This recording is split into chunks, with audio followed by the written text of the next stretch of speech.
Welcome to PvZ2 Reflourished, a mod made for Plants vs. Zombies 2 which aims to bring back its classic feel before it's overridden with some questionable decisions. And not only does it bring back the classic feel, but it also adds tons of content including crazy new plants and 5 whole worlds that don't exist in the original with gimmicks and bosses of their own. And today I aim to 100% it, but this wouldn't be an easy task as the mod has over 600 levels to beat, which is double the amount of the original. And not only is the number of levels doubled, but the difficulty is more than doubled, with some levels literally taking me hours to defeat. So let's see how it went. Was I able to beat the game, or did I give up before the end? Oh, and quickly before we hop in, this video took me an extremely long time to make, so if you end up enjoying it, consider subscribing. It's free and you can always change your mind later. Okay, enough intros. Let's begin the journey off with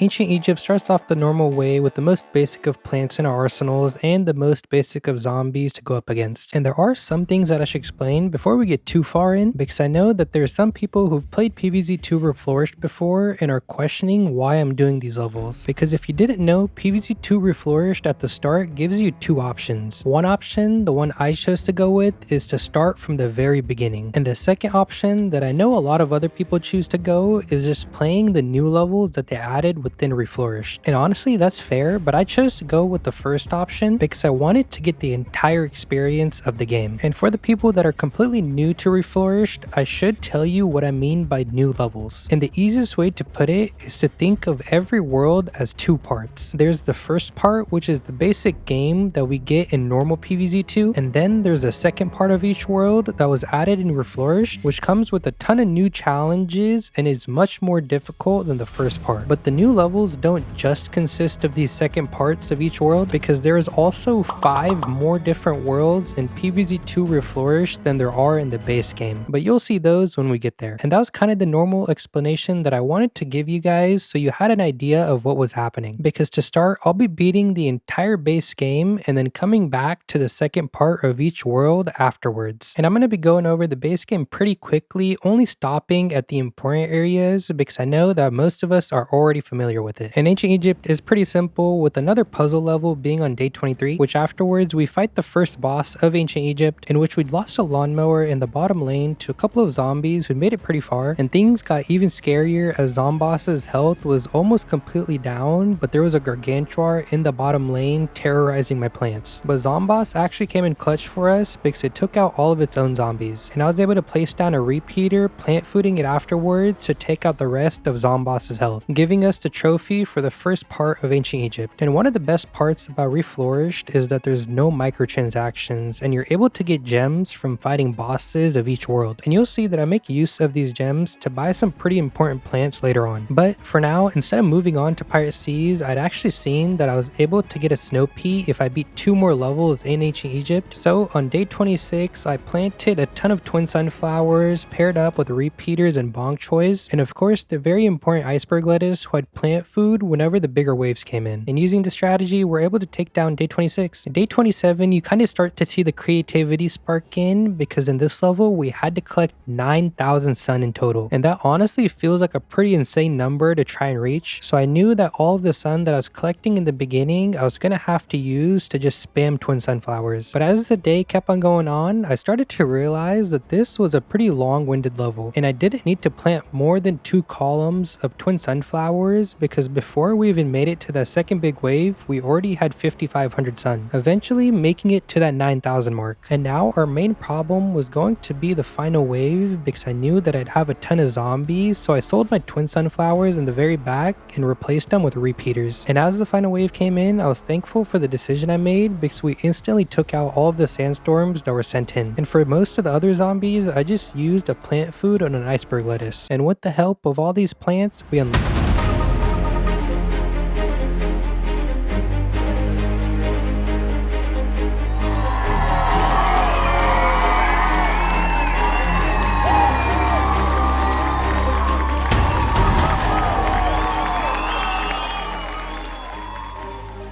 And now we're moving on to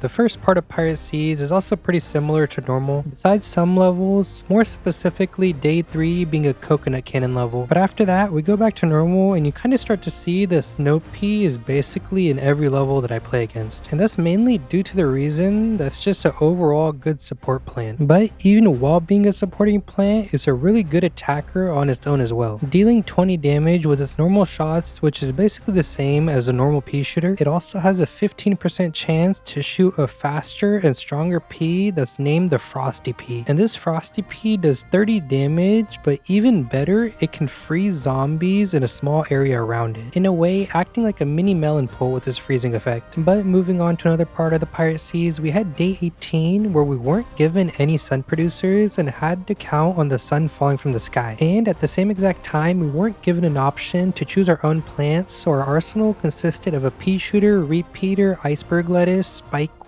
spring bean, and walnut. And the idea for the early bit of the level was to try and spam spring beans, mainly due to the reason that the zombies were being sent in very slowly, and this allowed us to accumulate more sun and then plant repeaters and pea shooters in the back. And there would also be times throughout the level where there's too many zombies at once, but since we're given a sufficient amount of plant food, we're able to take out those zombies without much difficulty. And by the time the final wave was about to come in, we had a pretty solid defense down, and all our lawnmowers were still intact. So we beat the last of the zombies very easily, unlocking the Spike Rock, who's a plant that we basically never use, but now we'd made it to Pirate Seas Day 22, which is the first level we'll be prepping defenses.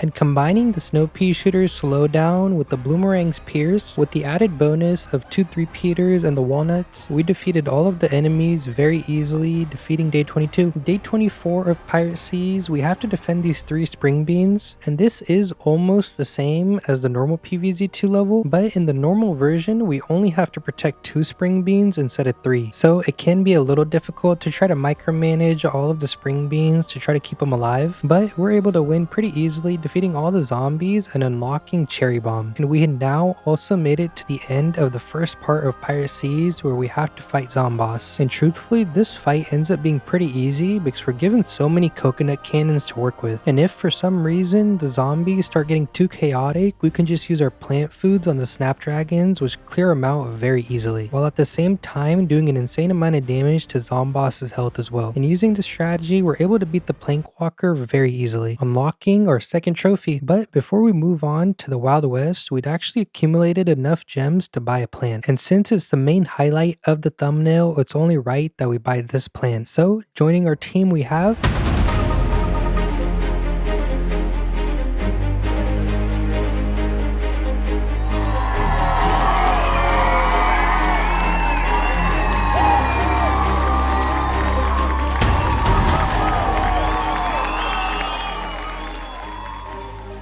And next up, we had to go into the Zen Garden as we had just unlocked it. And to be completely honest, I kind of end up just never using the Zen Garden besides like once. So don't be surprised if you don't see me mention it again. But now let's tackle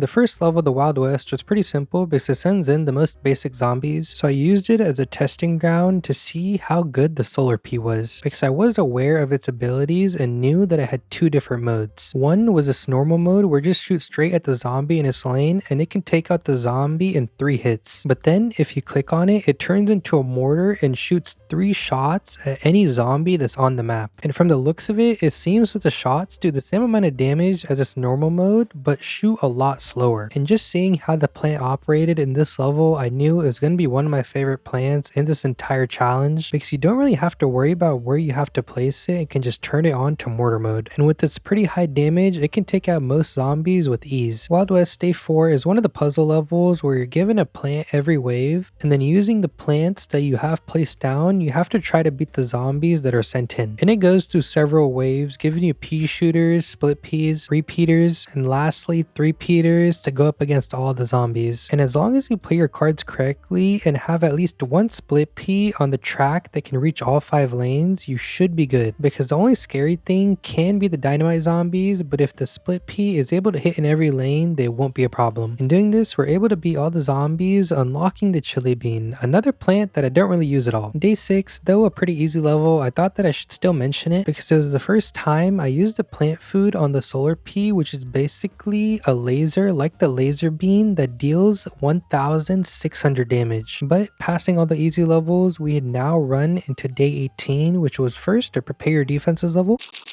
But I'd overly estimated for the chicken wranglers and heavily underestimated the dynamite zombies. I placed the lightning reeds for the chickens and thought that them compared with the 2 solar peas could take out the dynamites before they became a problem. But as the level carried on, more and more dynamite zombies with the chickens were able to take out basically all of the lightning reed. And now with no plants or lawnmowers, I had lost for the very first time. So on the second attempt, I played it safe, placing down a column of spikeweed, a column of walnuts, and a column of snapdragons. The snapdragons combined with the spikeweed is enough damage to where the dynamite can't leap over to the back, and these 2 plants are perfect against the chickens as it doesn't matter how many of them are sent in. And of course the walnuts are there if needed for extra protection against the tankier zombies. And eventually we made it through the level pretty easily, unlocking the tall nut. Day 19 had the challenge where we could only spend 2000 sun and only lose 2 plants. And normally these 2 challenges should be very easy, but once again I'd completely forgotten about the dynamite zombies and placed all of my sunflowers in the very back. And as I was placing down my solar peas, one of the walnuts that I'd placed for stalling got eaten by a zombie, which made my count down to 1. And the dynamites hadn't come in yet, so I knew I was going to be in a bit of trouble, especially now because I only had 50 sun to work with. And I saw a dynamite zombie in the very top lane that was being protected by a cone head right in front of it and knew I was cooked as soon as it leaped because it would just take out the sunflower and the solar pea right after it. But thankfully I just luckily plant fooded the solar pea and it's able to hit the zombies behind it. And I don't really know why that is, but it worked out in my favor because I now had enough plant food to use it on every single lane and take out all the zombies within the final wave, somehow beating day 19 on this attempt. Day 20 was another semi-puzzle level, which on the first attempt I made a pretty big mistake in placing my pea shooter far forward and it got eaten very quickly. And since this level doesn't give you any lawnmowers, I knew I was going to just have to restart. So on the next attempt, I placed the pea shooter farther back, leaving one space in the very back for a better plan. But this didn't make it to where the level was much easier because we only had a pea shooter and a chili bean combined with a walnut to deal with these 4 zombies. And of course, we have to use the chili bean on the cone head to take it out because it's just the tankiest one. Afterwards, maneuvering the pea shooter for the other zombies, who were thankfully much easier to defeat because I was able to catch one with the walnut to stall it. But then after I started targeting it, I moved the walnut out of the way so I could preserve its health for later rounds. And luckily after that wave, we got a repeater which I chose to just place in the very back because I felt like it was good enough. And I honestly thought this wave would have been pretty easy because we had the repeater on our side now, but then I realized that cone head in the top middle lane was getting closer and closer to the end, so I focused all of my power on it. And though the bottom middle lane zombie was getting very close as well, it was 1 shot away, so it was easily taken out with now only leaving the very middle zombie. And the next plant we're given was the potato mine, who was very specifically meant for the bucket head since it was the tankiest zombie on the screen. And after defeating that wave, we're given another walnut. And the zombies this time once again weren't too difficult, but in the process we did lose our very first walnut, and the second one lost a chunk of his health as well as I was using it to stall the bucket head. But of course I was able to defeat the last zombie, with the next plant that we unlocked being a coconut cannon, which I first shot into the bottom middle lane to take out a majority of the zombies. And by the time the bucket head was getting close, the coconut cannon had recharged, so I shot it, taking out the bucket head and the cone head. And the next plant we got was another chili bean, who wasn't actually really needed in this level because we're able to take out the zombies, so I protected it behind the walnut. And for some reason they gave us another chili bean. But I knew that this final wave was going to be a problem, in particular since there was a chicken wrangler being sent our way, and with no lawnmowers it was definitely going to be dangerous. And so after sending in the wave, waves, the chickens ended up eating through the walnut, and one of the chickens ate a chili bean, which meant that I basically wasted it. And right about here, things started looking a little dire, but thankfully the very bottom zombies were all defeated by one coconut cannon shot, and I knew that the coconut cannon wasn't going to be able to take out these last zombies, so I just moved it into their lane to stall a little bit, which it basically did nothing. And then this one last zombie started eating away at the repeater, but thankfully the repeater defeated it before it could do so. And this led to us unlocking this trophy, which gives us the ability to instantly recharge any seed packet by using a plant food on it, which at times can be a pretty handy ability to have. But now we're going up against Zomboss one more time for the final level in the first part of Wild West. And this is another one of those boss fights where it isn't too difficult because we're just given so many overpowered plants to work with. The melon pults are just extremely good at handling all of the normal zombies, and then I'll just use my plant food power-ups on my pea pods because they just do so much damage to Zomboss himself. And so after about a minute of defending and using my plant foods, we're able to defeat Zomboss for the third time, unlocking another trophy. And going into my quests, I'd completed a daily one that gave me 10 gems, and then from beating all the Wild West levels, we'd gotten 40 gems, which now put us at 63 gems as we headed into the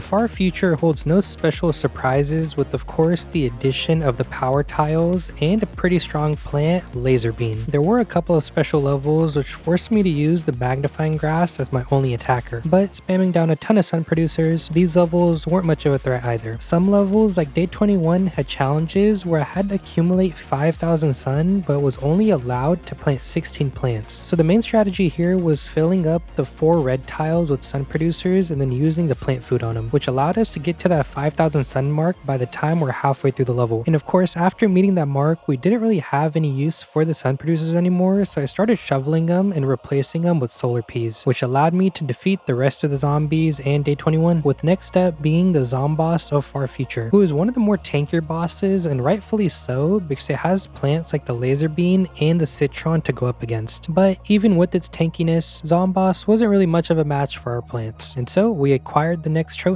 But before heading on to the next world, there was another plant that I had my eyes on, so I went into day 26. But it didn't have any special challenges, so I was able to defeat the zombies using the solar peas, laser beans, and snow peas. Things got a little hectic with the mecha gargs in the final wave because they kept on lasering down my plants, but they were so slow that they didn't make it far. And compared to the simplicity of day 26, day 27 was the complete opposite. We had to protect these 2 star fruits in the middle, which was fair, but then in the top and bottom lanes, there were primal sunflowers in the very back that we had to protect as well. And looking at the screen, you can see that there's mold colonies in the entire lane in front of the primal sunflowers, and the game just so happens to send zombies there. And to be completely honest, I didn't really account for the top and bottom lane when I went into the level, but it did end up working out because I brought in the solar pea, who is in my normal lineup, and it's able to hit the zombies in the top and bottom lanes if put into that lobbing mode. We made it past the first 2 flags pretty easily, but then there was this one bucket head in the top lane that was threatening my primal sunflower, and not realizing that my cherry bomb had just recharged, I kind of panicked and used the plant food on the primal sunflower to keep it alive, and then ended up using my lawnmower launch to take out the zombie, which thankfully did end up working. But now the problem we had was that I was out of mower launches, so anything else that got too close, I would have to use my cherry bomb on it, and we were definitely going to need the cherry bombs as the game sent in cone mechs within the final wave in the top and bottom lane. Also, it was very helpful that I brought in the iceberg lettuce because I was able to plant food it to freeze the mechs, which gave time for my cherry bombs to recharge. And planting it down, we're able to take out this last mech, finally beating day 27 and unlocking the plant Soybean Pod. And after obtaining the plant that we're after, we would now move on to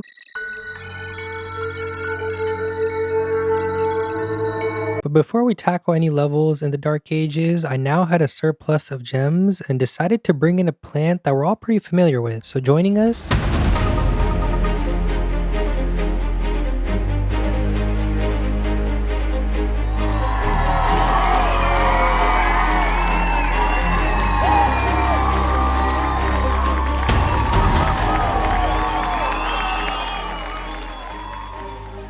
Power Lily is a pretty essential plant that I bring into almost every single level that I'm allowed to, because there's some plants that it just combos very well with. But for now, let's move our attention back to the Dark Ages and the annoying zombies within it like the Jesters, which forced me to bring in the plants like the Bong Choy and Snapdragon because my pea shooters couldn't deal any damage to it. And there was one level that I was so worried about the Jesters on because we had to protect these Puff Shroom in the back and knew that they'd be the biggest threat if they got too close. But like I said, I was so focused on the zombies that I completely forgot that I'm supposed to be plant fooding the Puff Shroom in the back. So on my first attempt, they actually just ended up disappearing and I lost just as I was about to win. But on the next attempt, I made sure that I was paying much more attention and filled up the lanes with Snapdragons, not even worrying about the Bong Choy because I didn't need them. And this allowed me to beat Night 12. Night 13 was a pretty interesting level because we got to use the peanut as it was in the conveyor. And I specifically mentioned the peanut here because this was a level that showed me that it's a pretty good plant since it's tanky and deals damage. And annoying zombies like the Jester aren't instantly able to take it out. And I was semi-hoping that I'd be able to buy it in the shop with gems because in the normal game you have to spend real money for it. But in this game it's actually not in the shop and you unlock it for free a little later on in a different world. So the peanut will return to the arsenal. Night 14 is always an interesting level because we have to produce 5,000 sun, normally destroying the sun gravestones with the gravebuster and the sunbeams for the zombies. But for some reason I was still able to use the solar pea on this level even though it was technically a sun producing plant. And I don't know if this was on purpose or the devs just forgot since it's a newer plant, but either way I took full advantage of it, getting to that 5,000 sun mark way before the end. Next up on night 15 I prepared some defenses,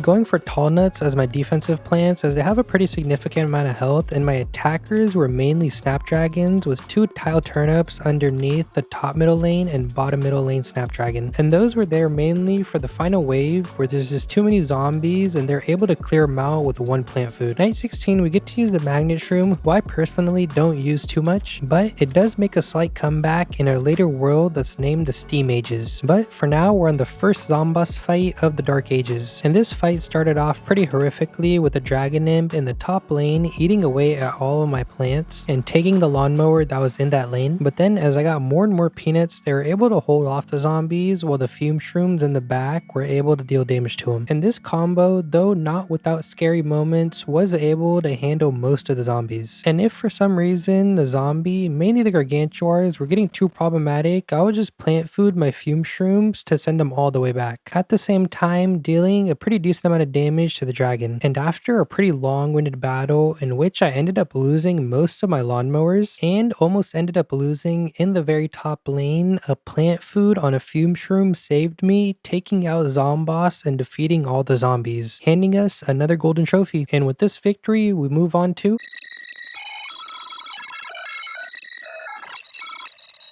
and this was when I took a small little detour because I felt like it'd be more beneficial for me. Penny had created a simulation challenge, and if I beat it, I'd be rewarded 20,000 coins. And what caught my eye was that I basically had the opportunity to use any plant in the game that I wanted. But there still was a slight problem, with the one being the fact that I didn't know how most of the newer plants worked. And even worse, looking at the zombies that were going to be sent in, I literally had no idea what most of them did. What I did know is that they all looked extremely dangerous. So on my first try, I went with a stalling strategy where I brought in plants like the Sapfling, Primal Pea Shooter, Teleportato Mine, and Time Warp, all in order to infinitely stall the zombies that would be sent in. But this strategy instantly failed because I didn't know that the Teleportato Mine had a pretty big recharge when you first started the game. And at the same time, I didn't know that the Gold Bloom also had a recharge because in the normal game, it's instantly recharged when you start a level. And even worse, as the zombie was approaching the end, I realized that I didn't have any lawnmowers. So yes, I did end up losing to the very first zombie of the challenge. And what was worse about this was that if I wanted to retry, it would cost me 10 gems. And with that last attempt being basically non-existent, I wanted to give it another try. So this time I sacrificed my Gold Bloom and instead brought in an Iceberg Lettuce for the early stall. And that early stall would allow me to get down more sun producers while at the same time getting down down my other stalling plants as well. And this seemed to be working perfectly as I was using my teleportato mines combined with my time warps whenever needed. And while the teleportato mines were working for now, I quickly realized that this was going to be a problem when more zombies started to appear on the screen, because the time warp is able to send back every zombie that's on the screen, but the teleportato mine does have a limit, so some zombies end up not getting teleported back at all. But that's of course where the primal pea shooters in the very back are supposed to come in, pushing back any zombie stragglers. And this strategy was working pretty well for a little bit, but then it started to become apparent that my primal pea shooters aren't able to deal enough damage by the time the time warp recharges, so there's indefinitely just more and more zombies on the screen, which also means more zombies for the primal pea shooter to push back, which eventually it just isn't able to keep up with. And as the first big wave came in, I realized that this was going to be GG's because most of my sun producers were gone, alongside my saplings, and the primal pea shooters were looking pretty bad as well. So right here I decided to just quit and buy another retry ticket, this time completely changing up my strategy. But I would be lying if I said that I came up with this on my own, because I really wanted the 20,000 coins but realized if I just kept doing it on my own I was gonna lose all of my gems. So I used this tutorial that I found on YouTube, and this strategy worked wonderfully, allowing me to use my shatter shroom and my squashes for the early zombies while I got down my sun producers, and then slowly placing down wintermelon pults and chard guards. And this level made me realize that the wintermelon pult's a lot better than I thought it would be. I just saw the 650 sun cost and decided not to use it because I thought that it'd be too much, but this level showed me just how good it was. But alongside the wintermelon pult, there was another plant that I really liked in this level that I had never used before, and that's that purple plant that you see me planting under the wintermelon pults named the blastberry vine. And you can just think of it as a plant that deals extra damage to the incoming zombies, but is great for defending your high sun cost plants like the wintermelon pults against zombies like the imps that are launched from the gargantuars. But blastberry vine was another plant that cost gems, so I would have to save up for it. But that aside, you can see that I started trading in my sun shrooms and planting wintermelon pults in their place. And that's because there were just so many zombies on the screen that this many wintermelon pults combined with the blastberry vines and chard guards were needed, which also made me realize that my strategy that I tried before this was basically useless against these final waves. There was just no way that I was ever going to deal enough damage. Oh, and there's also a plant that I was using here and there for the extra sun since my sun shrooms were getting depleted, and that was a solar tomato, which basically does a 3x3 area attack which stuns the zombies around it and produces sun for every zombie it hits. So against the big clumps of zombies it was pretty good, and using this strategy we eventually were able to take out all of the zombies on the level, finally defeating Penny's challenge and claiming that 20,000 coins, which brought us over 80,000, and we're able to buy our last seed slot. And now we'd go into one of the more difficult worlds.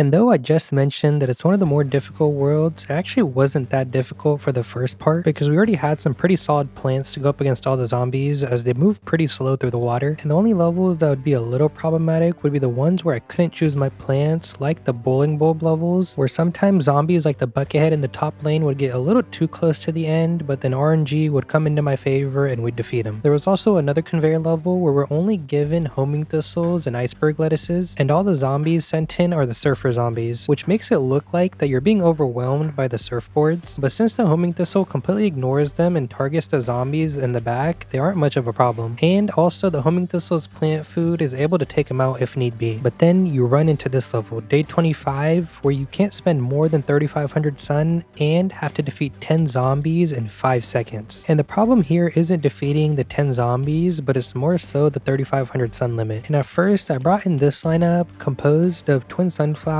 wintermelon pults, and snow peas, and so I thought that the snow peas comboed with the wintermelon pults would be enough to take out all of the zombies. But then the fishermen's and octo zombies in the level started causing havoc, forcing me to restart. On my next try, I decided to switch out the melon pult for the solar pea because the solar pea can hit any zombie on the map from anywhere, and say a lane didn't have an attacker in it, the solar pea would still be able to hit the zombies in that lane, unlike the melon pult in the last try. And at first this seemed to be going much better, but before we made it almost halfway, we ended up losing a couple of our lawnmowers, and slowly but surely using up all of my sun in the bank as well. And seeing that we only had 2 solar Ps left and still hadn't gone up against the final wave, this was looking like a loss as well. And eventually a surfer in the top middle lane made it all the way to the end. On the third attempt, I decided to bring in some plants that would help with that 3500 sun limit. One of them was the sun shroom, who saves me about 500 sun per column planted compared to the twin sunflower. And the other important plant I brought in was the puff shroom, which allows me to take down zombies with an attacking plant and not use any sun for it. Oh, I forgot to mention that another reason that I was bringing in solar P was that because it can just float on top of the water and doesn't need a lily pad, so it works very well against the fisherman zombies. But even with this newly developed strategy, my defenses were still struggling. And though I said the main problems were the fishermen and octos, just the sheer amount of zombies were being a lot more problematic, meaning my plants just didn't deal enough damage to beat them all. So for the fourth attempt, I decided to redo my strategy again, this time taking into account the problematic fishermen and octo zombies. For the fishermen, I brought in an infinite who can put up his shield with a plant food ability, and the fisherman can't fish through it, which makes the fisherman completely useless in this level. And for the octo zombies, I brought in the snapdragon as my main attacker, because if my infinite gets trapped, the snapdragons are able to take the octopus from on top of it. But even more important, if one of the snapdragons gets trapped, the snapdragons around it are able to hit it with their attacks, pretty easily freeing it from the octopus enclosure. And for the main long range attack, we brought in the melon pole. And this strategy was kind of just good against everything. Even the deep sea gargantuars struggled to get through the infinite's wall. And seeing just how good the infinite was, this was around the time that I started bringing it into every level from now on, because it was just so much better than every other wall plant that we'd used so far. But that aside, defeating the last gargantuar, day 25 was finally beaten. Day 26 was another interesting conveyor level, which mostly gives us banana launchers paired with walnuts and lily pads, and as long as you're targeting the right zombies at the right times, it ends up being a pretty easy win. Day 30 was a level in which we had to protect the guacodiles in the back from being hit, and the main threats here are the fishermen's, but since we just figured out that the infinites wall can block the fishermen, this ended up being pretty easy. You can see that I even brought in the same exact strategy that I used on day 25 because I was confident that it would work, which of course it did. And now we'd made it to the first zomboss fight of Big Wave Beach, in which our plants consist of a banana launcher, bowling bulb, homing thistle, a plant-footed lily pad, guacodiles, and lastly tango kelp. The bowling bulbs, guacodiles, and homing thistles we use for the normal zombies while we focus our banana launchers on the zomboss. The tango kelp actually has an ability that if the zomboss tries to eat at it, it gets stuck in the zomboss shark's teeth, making it vulnerable for a short period of time, but we actually didn't need to use it against this zomboss, and you'll see that strategy being used against the second one, because for now we'd beaten zomboss, collected the golden trophy, and we're moving on to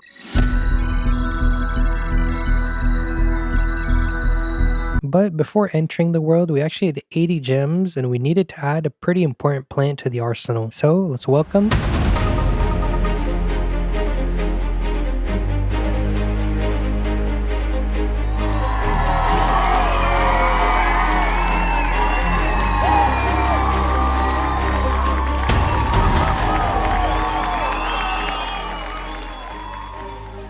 But now moving on to the levels of Frostbite Caves, we're not going to be spending too much time on this first part because most of the world consisted of me using solar peas paired up with a fire plant to warm them up, or straight up just using snapdragons who couldn't be frozen, and these were more than enough to defeat every single level. Even the boss of Frostbite Caves is extremely easy because you can use this strategy where you focus all of your fire plants like I'm doing in the bottom middle lane to try to get damage on the boss. The main problem is usually the walls in front of the mammoth, but if you have those fire plants that can quickly break the layer, they can make it to the boss, instantly stunning it, allowing you to do an insane amount of damage. And using the simple strategy, Zomboss was taken down, with us now moving on to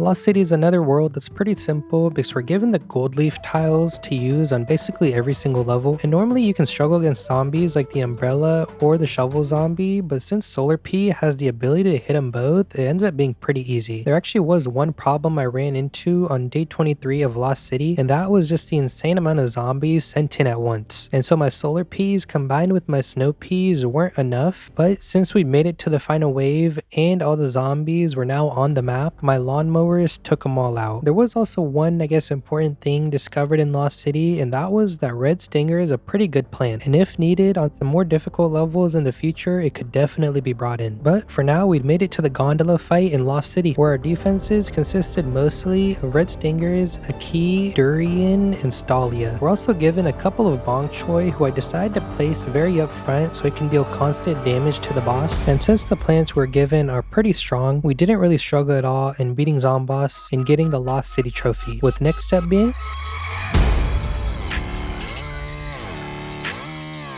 in the Neon Mixtape Tour, the main strategy difference in my arsenal was bringing in Laser Beam. And that's because I'm pretty familiar with the Neon Mixtape Tour, and the main difficulty comes in from the insane amount of zombies that are sent in. But of course, Laser Beam has infinite pierce, so the numbers don't matter. And using it and other splash damage plants like the Melon Pole, most of Neon Mixtape Tour was very easily beaten, up until we landed at day 26, where we're tasked to protect these Spore Shroom from the zombies, which most of the zombies aren't a threat until we run into the pair of the dancing zombie and the microphone whipper, who had literally zero problem taking out the Spore Shroom. But on the second attempt, I prepared for him by placing my infinite a little farther forward so that when they came in, they'd be stalled for a second longer and my plants would be able to take them out before they did too much damage. And with that, the only zombie now left was the Gargantuar in the middle lane, who, using my teleportato mines and my army of melon poles, was quickly beaten, allowing us to unlock the intensive carrot, who we basically never use. But now we'd made it to the boss of the Neon Mixtape Tour, who is definitely one of the more annoying bosses as it's extremely tanky and the plants that were given to go up against it aren't anything crazy compared to the previous Zomboss fights. The cactus can be good since it has piercing, but the damage it does is very minimal. Celery Stalker is also good, but only for zombies and not Zomboss himself. And Fat Beats is too easily countered by zombies like the Microphone Whipper. So you really have to be careful with your placements on this level. And I'm not gonna lie, I made it pretty far into the level, almost beating Zomba, but then he started sending in an insane amount of Gargantuars, so I ended up just spamming some of my zappy powers to deal the last of his health. And with that, we'd beaten the Neon Mixtape Tour Zomboss. Oh, and another thing I should mention is that power-ups get used up a lot in this video, because some levels in the future are genuinely just that difficult. But that aside, we're now moving on to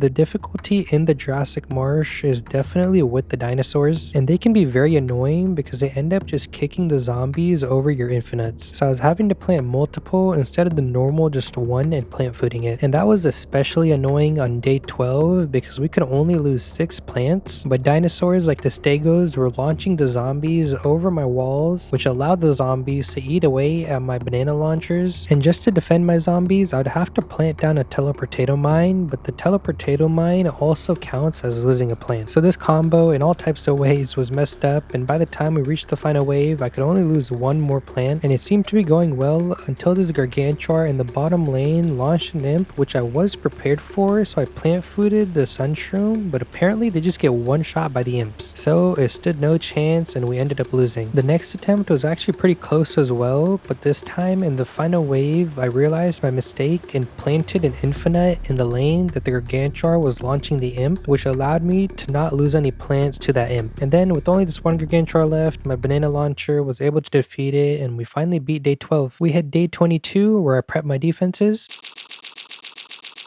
And now we're on the Zomboss fight of the Jurassic Marsh. And we're given some pretty solid plants with the Perfume Shroom to stun the dinosaurs and Bong Choys and Primal Pea Shooters for our main damage. And while the Primal Pea Shooters don't deal a ton of damage, they pair up pretty well with the Charred Guards and the Primal Walnuts as they allow for an insane amount of stall, while the Bong Choy slowly takes away Zomboss's health, eventually taking it all out and allowing us to unlock the trophy for the Jurassic Marsh. And next up, we're playing the final normal part of this entire challenge, and it's within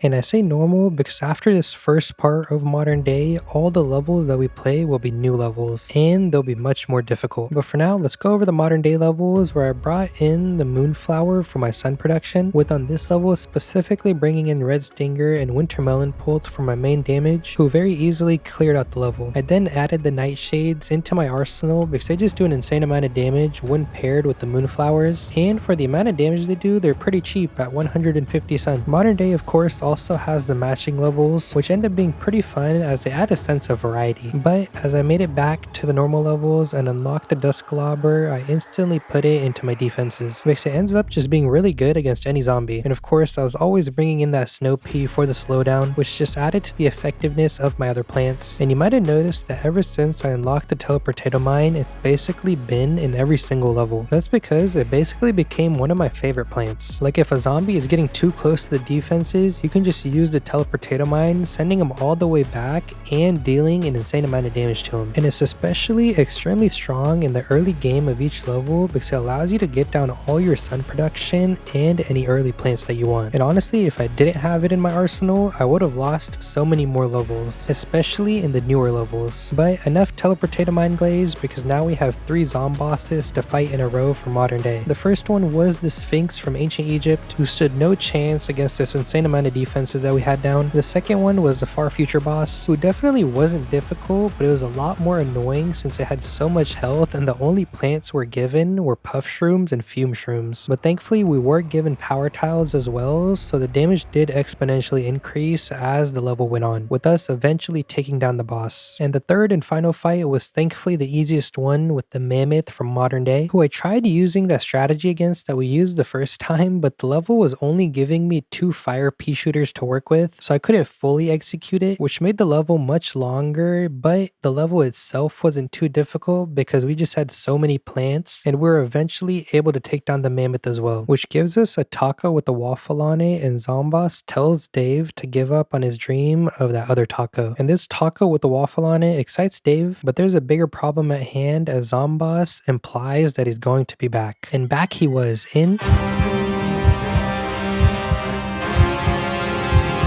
We've now made it to the part where we finally get to see the creativity and effort that was put into Reflourished, and of course the increase in difficulty. Now technically the first new level of ancient Egypt is day 26, but if you remember, we actually ended up playing day 26 and 27 in the beginning in order to get Snow Pea. So now we had to go back to day 28, which was a prepare your defenses level, and I chose to use Winter Melons comboed with the Infinite. The Infinite of course is just the best thing for defense as it can cover all 5 lanes with 1 if you have a plant food, and the Winter Melons just made sense for the explorer zombies. And using this combo, basically every zombie in the level was dealt with pretty easily, except for this one pyramid head in the very top, which I ended up using a mower for because it would have been detrimental to lose that Winter Melon. But now with the final wave being sent in and all the zombies being pretty clumped together, it started to show that victory was in our favor. And after defeating the last zombie, it came true. Day 29 was a conveyor level with 2 flags, and the conveyor mainly consisted of different types of pea shooters alongside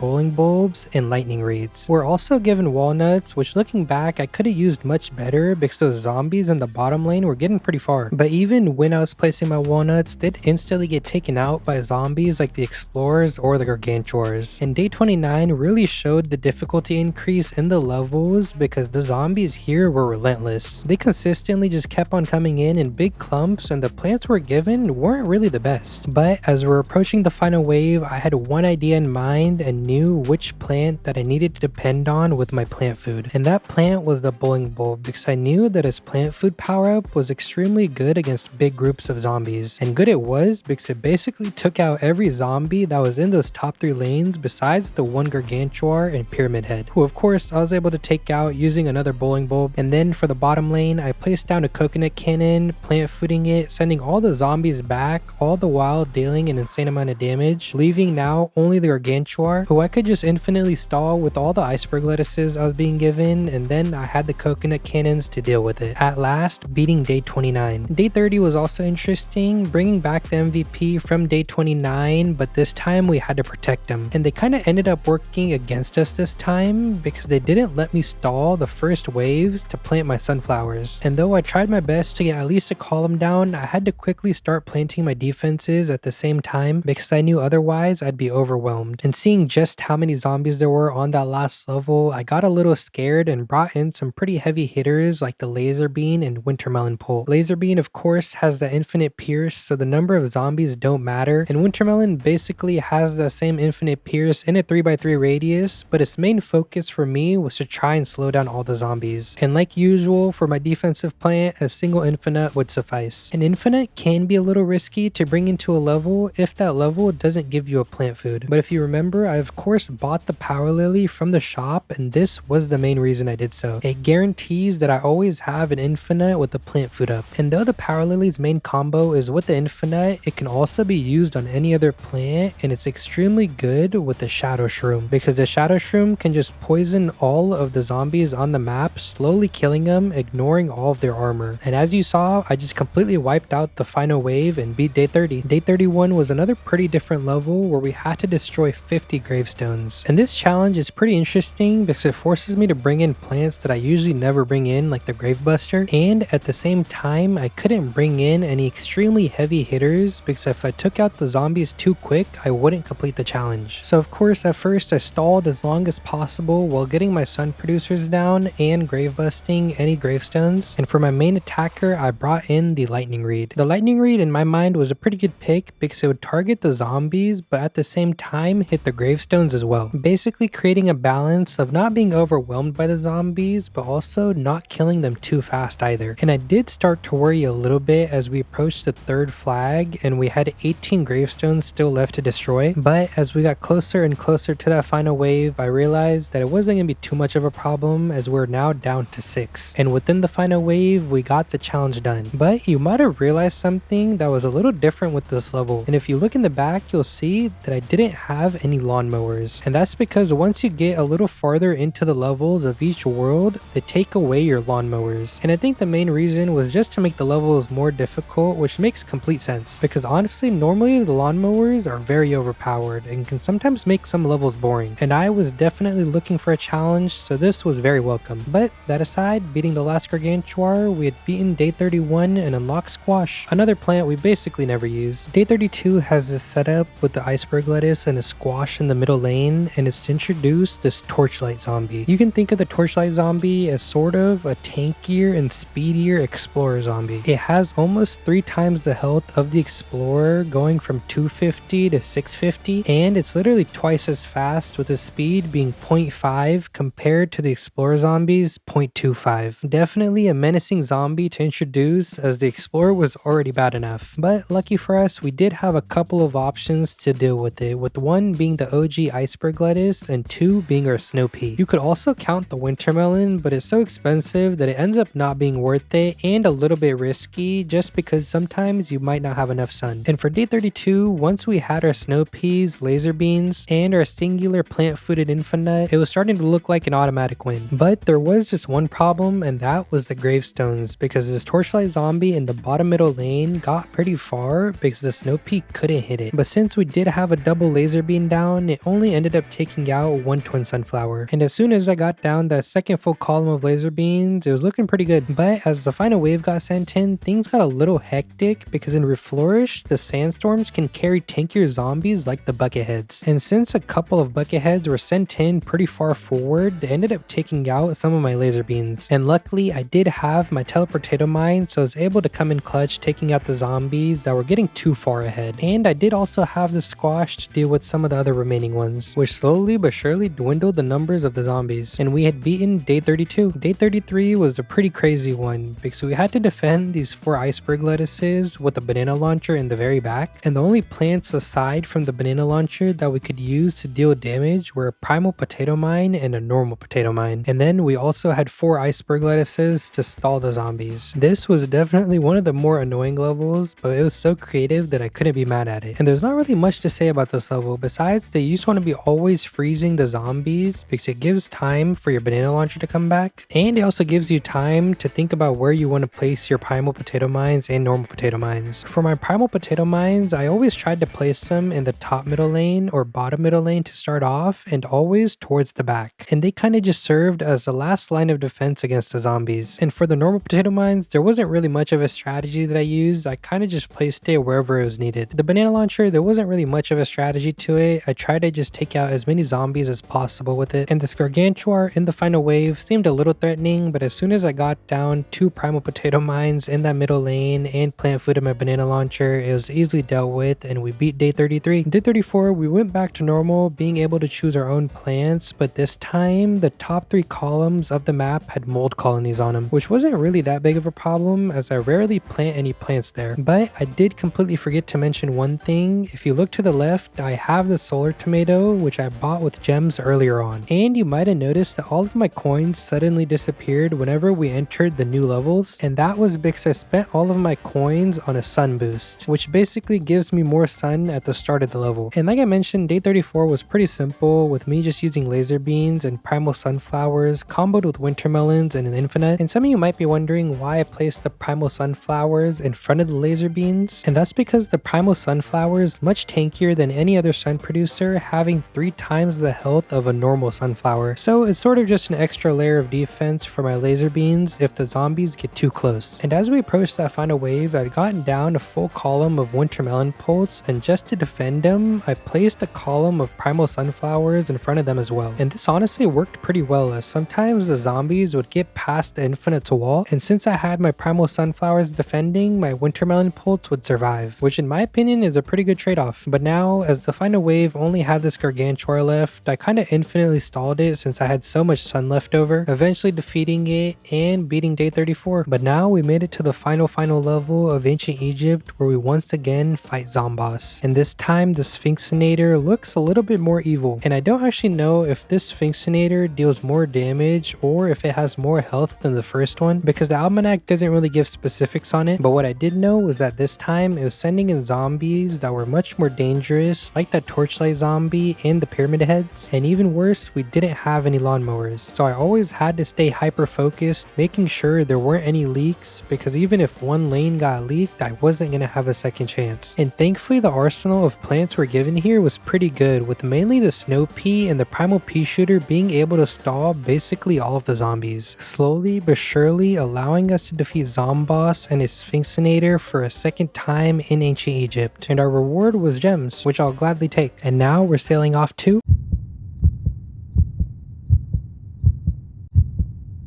Day 26 of Pirate Seas didn't have anything special in it, and I was able to just bring in a lineup of Snow Pea, Melon Pole, and an imitated Teleportato Mine, who were very easily able to beat most of the zombies coming in. But then there were 3 Gargantuar sent within the final wave, and thankfully I'd brought in my Spike Rock, who was able to stall them alongside the Infinite. But when things started getting a little too hectic, I was able to use my Teleportato Mine, and it did tons of damage to him. And all of the Gargantuars had basically fallen at the same time, and we'd beaten Day 26. Day 27 was the complete opposite of Day 26, with 2 challenges, one of which we couldn't have more than 16 plants, and then we couldn't plant on the mold colonies. The mold colonies this time took up 4 columns in the front, with 2 of the lanes not having any tiles on them at all, so we just had the back half of the map to work with. And you might be wondering why I brought in Spring Bean, and it wasn't really my choice because the game kind of forced it on me, and it was good that it did because it was a pretty good plant for the beginning of the game. It allowed me to get down a pretty decent amount of sun producers, but Spring Bean aside, I knew I was gonna have to bring in some pretty heavy hitters like the Winter Melon Pole, and the reason for this was the limited space and the limited number of plants that we could place down. Oh, and I also brought in a Cherry Bomb this time with the imitator imitating it, because it happens to be one of those plants that works very well when there's a plant limit, because you place it down and it explodes using 1 plant slot, but then once it explodes you get that plant slot back. And using this group of plants, I was able to get down 2 columns of Winter Melon Pulse in the very back before we reached the final wave, and these guys were able to take out all of the normal zombies, leaving only the Gargantuars behind. And for them, we of course had the Cherry Bomb, which instantly defeated them, beating Day 27 and unlocking the Apple Mortar. Apple Mortar, though I don't use it too much, it is a pretty interesting plant since it had some pretty big changes in Reflourished. One of the big changes was of course the sun cost going from 250 to 425, and the second big change was its damage went from 30 to 65, which is a pretty significant damage boost, but at the cost of it, its normal attacks don't stun the zombies anymore. And the only way to stun the zombies now is its plant food attack, which also seems to do a lot more damage than it did in the normal Plants vs Zombies. And I think these changes are pretty valid because the Apple Mortar was pretty overpowered with its stun on every single attack. If you had enough of them, you could infinitely stall any zombie. But all that aside, using the Apple Mortar and some Chard Guards, we'd be in day 28. Day 29 was a conveyor level with 4 flags, and the conveyor included coconut cannons, repeaters, snapdragons, walnuts, and spikeweeds. Oh, and the occasional banana launcher. And for OCD purposes, I tried to keep everything in line, but eventually the levels get so hectic that it's basically impossible to. And my main plan here was getting the coconut cannons all the way in the back so they're protected and I can use them constantly, and then everything else kind of just went wherever. And you might have noticed that we're missing the lawnmowers on this level, meaning that every level from now on in the Pirate Seas won't have any lawnmowers. In day 29, though it sent in a ton of zombies, within the final wave, I did have a couple of plant food saved up and used them on the coconut cannons, which heavily helped dwindle the numbers down, allowing us to defeat day 29. Day 30 was definitely an interesting one because we had the mold colonies in the middle lane and then a potato mine all the way in the back that we had to protect. And now a good plant here would have been the sweet potato because you can attract the zombies from the middle lane onto the other lanes. But since we unlocked that guy way later on, that wasn't really an option, so instead I brought in the combo of Solar Pea, Teleportato Mine, Cherry Bomb, and Infinite, all plants that could be effective in that middle lane. And I got pretty close here with this first pirate zombie and I was forced to use a Cherry Bomb to take it out. But afterwards I got up the Infinite wall with my Solar Peas, and with some consistently placed Cherry Bombs whenever things got too hectic, we're able to defend the Potato Mine, winning pretty easily. Day 31 however went a little different than all the previous levels as it was a conveyor level with only one big wave, but looking at the map you can see that the back 5 columns are all covered in mold colonies, and that's due to the reason that the game wants you to take out all of the zombies that swing past with the split peas. And for the normal zombies, they want you to use the primal walnut with a spikeweed and bonk choy combo. And this can be pretty annoying because the pirates sometimes land right on top of the split peas, eating away at them, leaving me with no split peas to attack that pirate itself. And I almost resorted to using a zappy power here, but I realized it was too late, so I let the zombie get all the way to the end, meaning that I'd lost for the first time in a pretty long time. And on the second attempt, I kind of just chose not to switch up my strategy at all because I didn't really know what else would be better, and it ended up kind of just working out. And I don't really know why that was. My only guess is that there were some other plants like the Hurricane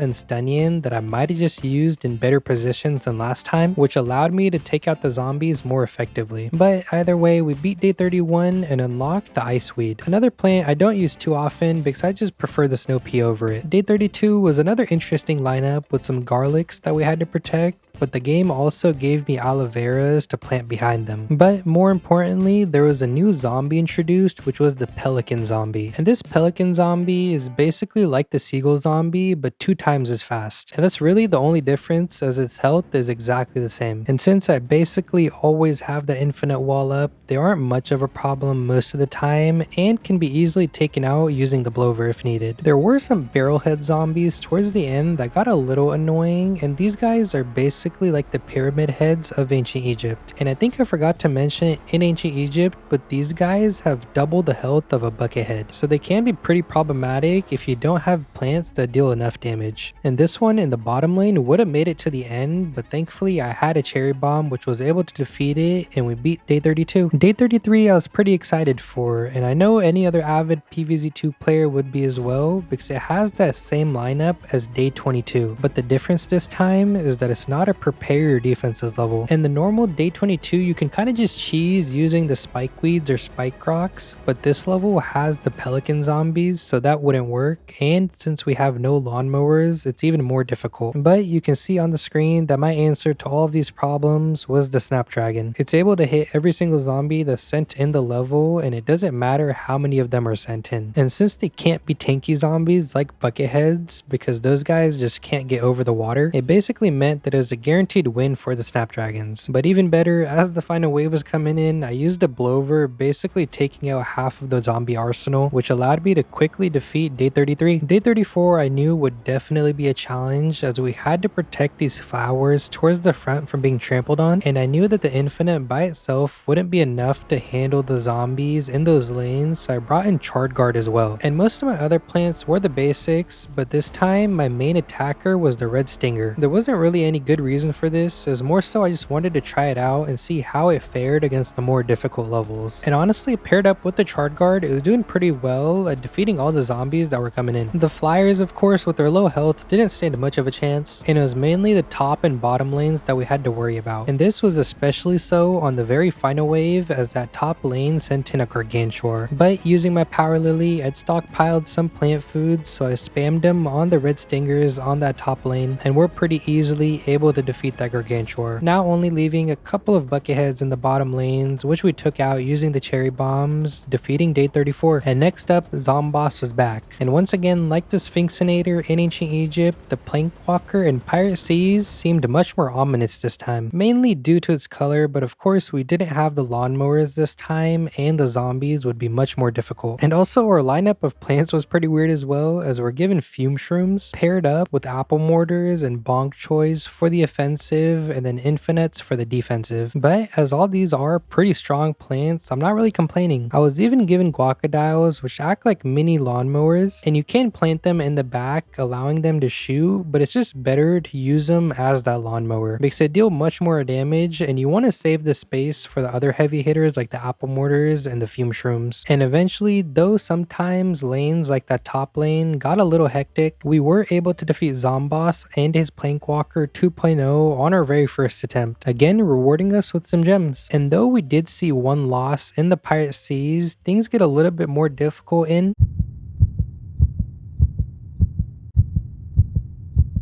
Day 26, again, no special challenges to start off, but once again, I was expecting a ton of zombies, so I brought in the laser beam just in case. And originally, I started off with only 2 columns of the laser beam, but then I noticed that the game was sending in a ton of tanky zombies, so I opted in to get a 3rd column of them as well. And these 3 laser beams were enough for the zombies like the bulls, and to deal with the Gargantuars, I had an imitated teleportato mine, and then the infinite was pretty good against their attacks as well. In the end, allowing us to win without much difficulty. Day 27, of course, the challenge comes in with us having to defend these 3 pea pods in the very back. And if you look to the left, our defenses are very limited, and we're basically forced to use the pea pods that we're supposed to be protecting as our offensive as well. So I got down a little over 2 columns of sunflowers, which allowed me to constantly plant my pea pods whenever they recharged. And the stunning was a pretty important plant as well, as I'd reserve it for the tankier zombies who I knew would be difficult. But the most dangerous zombie was definitely the dynamite one, so I had to be careful that they weren't slowly chipping away at my pea pod's health. And the game was very generous in sending the dynamite zombies in the top 2 lanes and the bottom 2 lanes where I could move the pea pods around, because if they had sent them in the very middle lane, I definitely would have been in trouble. And then as the final wave came in with 3 bulls in the bottom 3 lanes, it was looking a little dangerous in the very bottom lane, so I plant fooded that pea pod, but the bull got to the lawnmower anyways, which technically worked out for us because our pea pod didn't get eaten, and the other 2 bulls were slowed down and eventually got defeated normally, meaning we had beaten day 27. Day 28, though it didn't have any special challenges, it did serve as a zombie introduction level, and the zombie introduced was the Carthead zombie, again having twice the amount of health a Buckethead does. This was also the first level in the newer levels that sent in the chicken wranglers, so I made sure to bring in Lightning Reed as well. And eventually with our defenses, we beat day 28, unlocking the Tumbleweed. Day 29 was a conveyor level consisting of Bong Choy, Magnet Shrooms, Wintermelons, and Tumbleweeds. And I hadn't realized it at this point in the level, but I messed up by not placing my Wintermelon pole in that very back minecart, because this level was coded to only give you 1 Wintermelon pole, and you're definitely supposed to use that minecart for it. But in the end, it worked out as I planted my pea pod in that minecart, which was able to take out the bigger zombies like the Gargantuars. And we're given so many Bong Choy that the normal zombies weren't much of an issue as long long as we had the magnet shrooms down and healthy as well. And within the final wave, a Gargantuar did get pretty far in the top middle lane, but I was able to plant food a bonk choi underneath it to defeat it, and we had beaten day 29. Day 30, however, was definitely one of my least favorite levels of the entire game. It was sort of a puzzle level where we had 3 split peas on those minecarts that we had to protect, and at the same time, the only defenses we're given to work with were a chili bean and a lightning reed, which means that the only sun production that we can rely on is that sunflower in the middle and the sun falling from the sky. And there's a certain reason that this level was kind of triggering, because looking at it, it doesn't seem that difficult, but then when the piano zombies start coming in alongside the chicken wranglers, it becomes very difficult to decide where to move the split peas, because you don't want them to be eaten, but then you also don't want to not do damage to the zombies. And it was instances like this that really hurt, where I'm almost about to beat the entire level, but then I get into this situation where the piano is moving around zombies, so I move around the split peas but miss one by a second and it gets eaten. And even worse, this level didn't have any lawnmowers that we could rely on. And to be honest, normally when I'm getting this annoyed by a level, I'll just use my power-ups on it, but the level looked so easy that it felt wrong using the power-ups, and my stubbornness just kept on kicking in, not allowing me to use them. And then eventually, after many attempts, I was able to move around my split peas in a way that was good at dealing damage and dodging the zombies, allowing me to take out the tankiest cart heads using plant foods whenever needed, and the annoying chicken wranglers with the lightning reeds, eventually taking down day 30 after several attempts. Day 31, we're thankfully able to use most of our own plants, with one forced plant being the old tomato, and that's a pretty good forced plant to have, so it wasn't that big of a deal. And with this minecart setup, it was pretty easy to utilize them, because I'd basically gotten down full grown old tomatoes in the 2 minecarts in that 3rd column and just maneuvered them around wherever they were needed for the tanky zombies. But I'm not gonna lie, most of the hard work was done by the shadow shroom and his plant food power. It's just very overpowered against zombies that have armor. And with that, we'd beaten day 31, unlocking the old tomato, who though is a good plant, won't get a cool introduction because I don't use it as one of my mains. Day 32 was a pretty cool level because it introduced this new bull, which was named the Rodeo Legend Zombie. And this guy was pretty dangerous as it had a little bit more health than the normal bull, but mainly it was twice as fast when stampeding. And we already know that the normal bull was already extremely fast, so this guy is definitely a problem if it isn't slowed down, meaning I was constantly just using my iceberg lettuces to freeze him. And you might be wondering what's up with the weird lineup that I brought in, including the split pea, citron, puff shroom, and walnut, and those 4, including the iceberg lettuce, weren't up to me and the game forced me to bring them in. So the only plants that I actually chose were the primal sunflower, infinite, and lightning reed. And I chose those 3 because if the other 5 weren't good enough, these 3 can basically handle most of the levels by themselves. But the other 5 plants did come in handy, as I was using the split peas for the dynamite zombies and also planted the citrons in the minecarts in the back to deal heavy damage to the bulls. And though the Rodeo Legend bull was a pretty threatening one, it wasn't really a match for my defenses. Day 33, however, was a pretty big challenge. It was one of the puzzle levels that gives us a plant after defeating each wave, with at first us only being given hypnoshrooms, and the zombies that were put up against were the chickens, who actually don't use up the hypnoshroom and get hypnotized anyways. And that comboed with the garlic was a pretty important mechanic in beating this level. The main strategy kind of included you not hitting the chicken wranglers, because if you did hit them too early, you'd get into this situation where you have to just go crisscross with your hypnoshroom, hoping that you catch every chicken. And right there, though I did hypnotize all the chickens, that's not the situation you want to be in. And there was one really big problem with this attempt, and that was the fact that I placed my very first hypnoshroom not on a minecart. I thought that it wouldn't really be needed and I could use the minecarts for other important plants, but after playing this level for the first time and losing to it, I realized that the hypnoshroom was the important plant that we needed on the minecart. So on the second attempt, I made sure to plant him there. And this was what I meant by comboing the garlic with the hypnoshroom, because you wanted to place the garlic in the middle where the chicken wrangler was, and then the 2 hypnoshroom around it, and this basically forced all the chickens to run into the hypnoshrooms, allowing you to get them very easily. Oh, and we had to make sure that the hypnoshroom weren't getting attacked by the normal zombies, and those guys were being dealt with using the bowling bulbs, because if any of the hypnoshroom end up getting eaten, it basically meant that we lost. But as I'd figured out the main strategy to this level, I made it to the final wave very easily. Looking at the zombies, mainly the chickens, I was kind of at this screen brain for a while trying to plot out where the best place for my defenses would be to start off. And I chose to go with this layout, but I made a mistake as I didn't realize that there were chickens in those top 2 lanes by themselves, but thankfully my bowling bulb was able to take them out. And then the rest were handled using the Hypnoshroom. And now, as the only threats on this level were in that top middle lane, I decided to move a Hypnoshroom upwards to it and had the Buckethead hypnotized and took out this last Dynamite Zombie with my bowling bulbs, finally beating day 33. That was definitely a fun one, and it shows the creativity and time that they put into making this mod. Day 34, we're given our freedom again and allowed to choose any plants that we wanted. This did include a pretty weird minecart setup that took up almost half of the map, so to counter all of the space that they'd taken from us, I brought in the winter melon because I felt like it'd be needed for all the tanky zombies. I also brought in the lightning reed just in case any chickens were sent in, but once again I had the superpower of the shadow shroom plant food and was constantly using it against the tanky zombies, eventually allowing me to beat this level on my first attempt, with now meeting Zomboss once again. The Zombot War Wagon 2.0 was definitely much more menacing than its first part because it had a rodeo legend hanging out from the back of it instead of a normal bull. Oh, and of course because of the constant zombies and the missile barrages sent in. And for the most part, my strategy was using the winter melons for the normal zombies comboed with the tumbleweeds, and then placing my old tomatoes in the 2 minecarts in the same exact lane so they could push through all the way to Zomboss. And things were looking pretty good as we got the War Wagon down to half health, but then out of nowhere, I didn't realize it, he charged in, taking out 2 of my lanes, and at the same time, a Gargantuar was being very threatening in the bottom lane. And right here, a pretty weird thing happened where I used a tumbleweed and somehow it one-shot our Gargantuar who had more than half health. And the tumbleweed is only supposed to do 60 damage, but it worked out in my favor, so I just let it slide. And for the most part afterwards, things looked pretty good, besides another Gargantuar in the very bottom lane, but thankfully I'd gotten a spikeweed, so I placed it down and plant fooded it to pull the Gargantuar backwards. And then some mechanical bulls started threatening the very top lane, but I had a Chard Guard in my conveyor, so I placed it down, pushing them pretty far back. And after a pretty long time, my old tomatoes were able to push through, dealing the last of the damage to the Zombot War Wagon 2.0, defeating it and earning me another pouch of gems. And we saw several losses in the Wild West, and this pattern continues in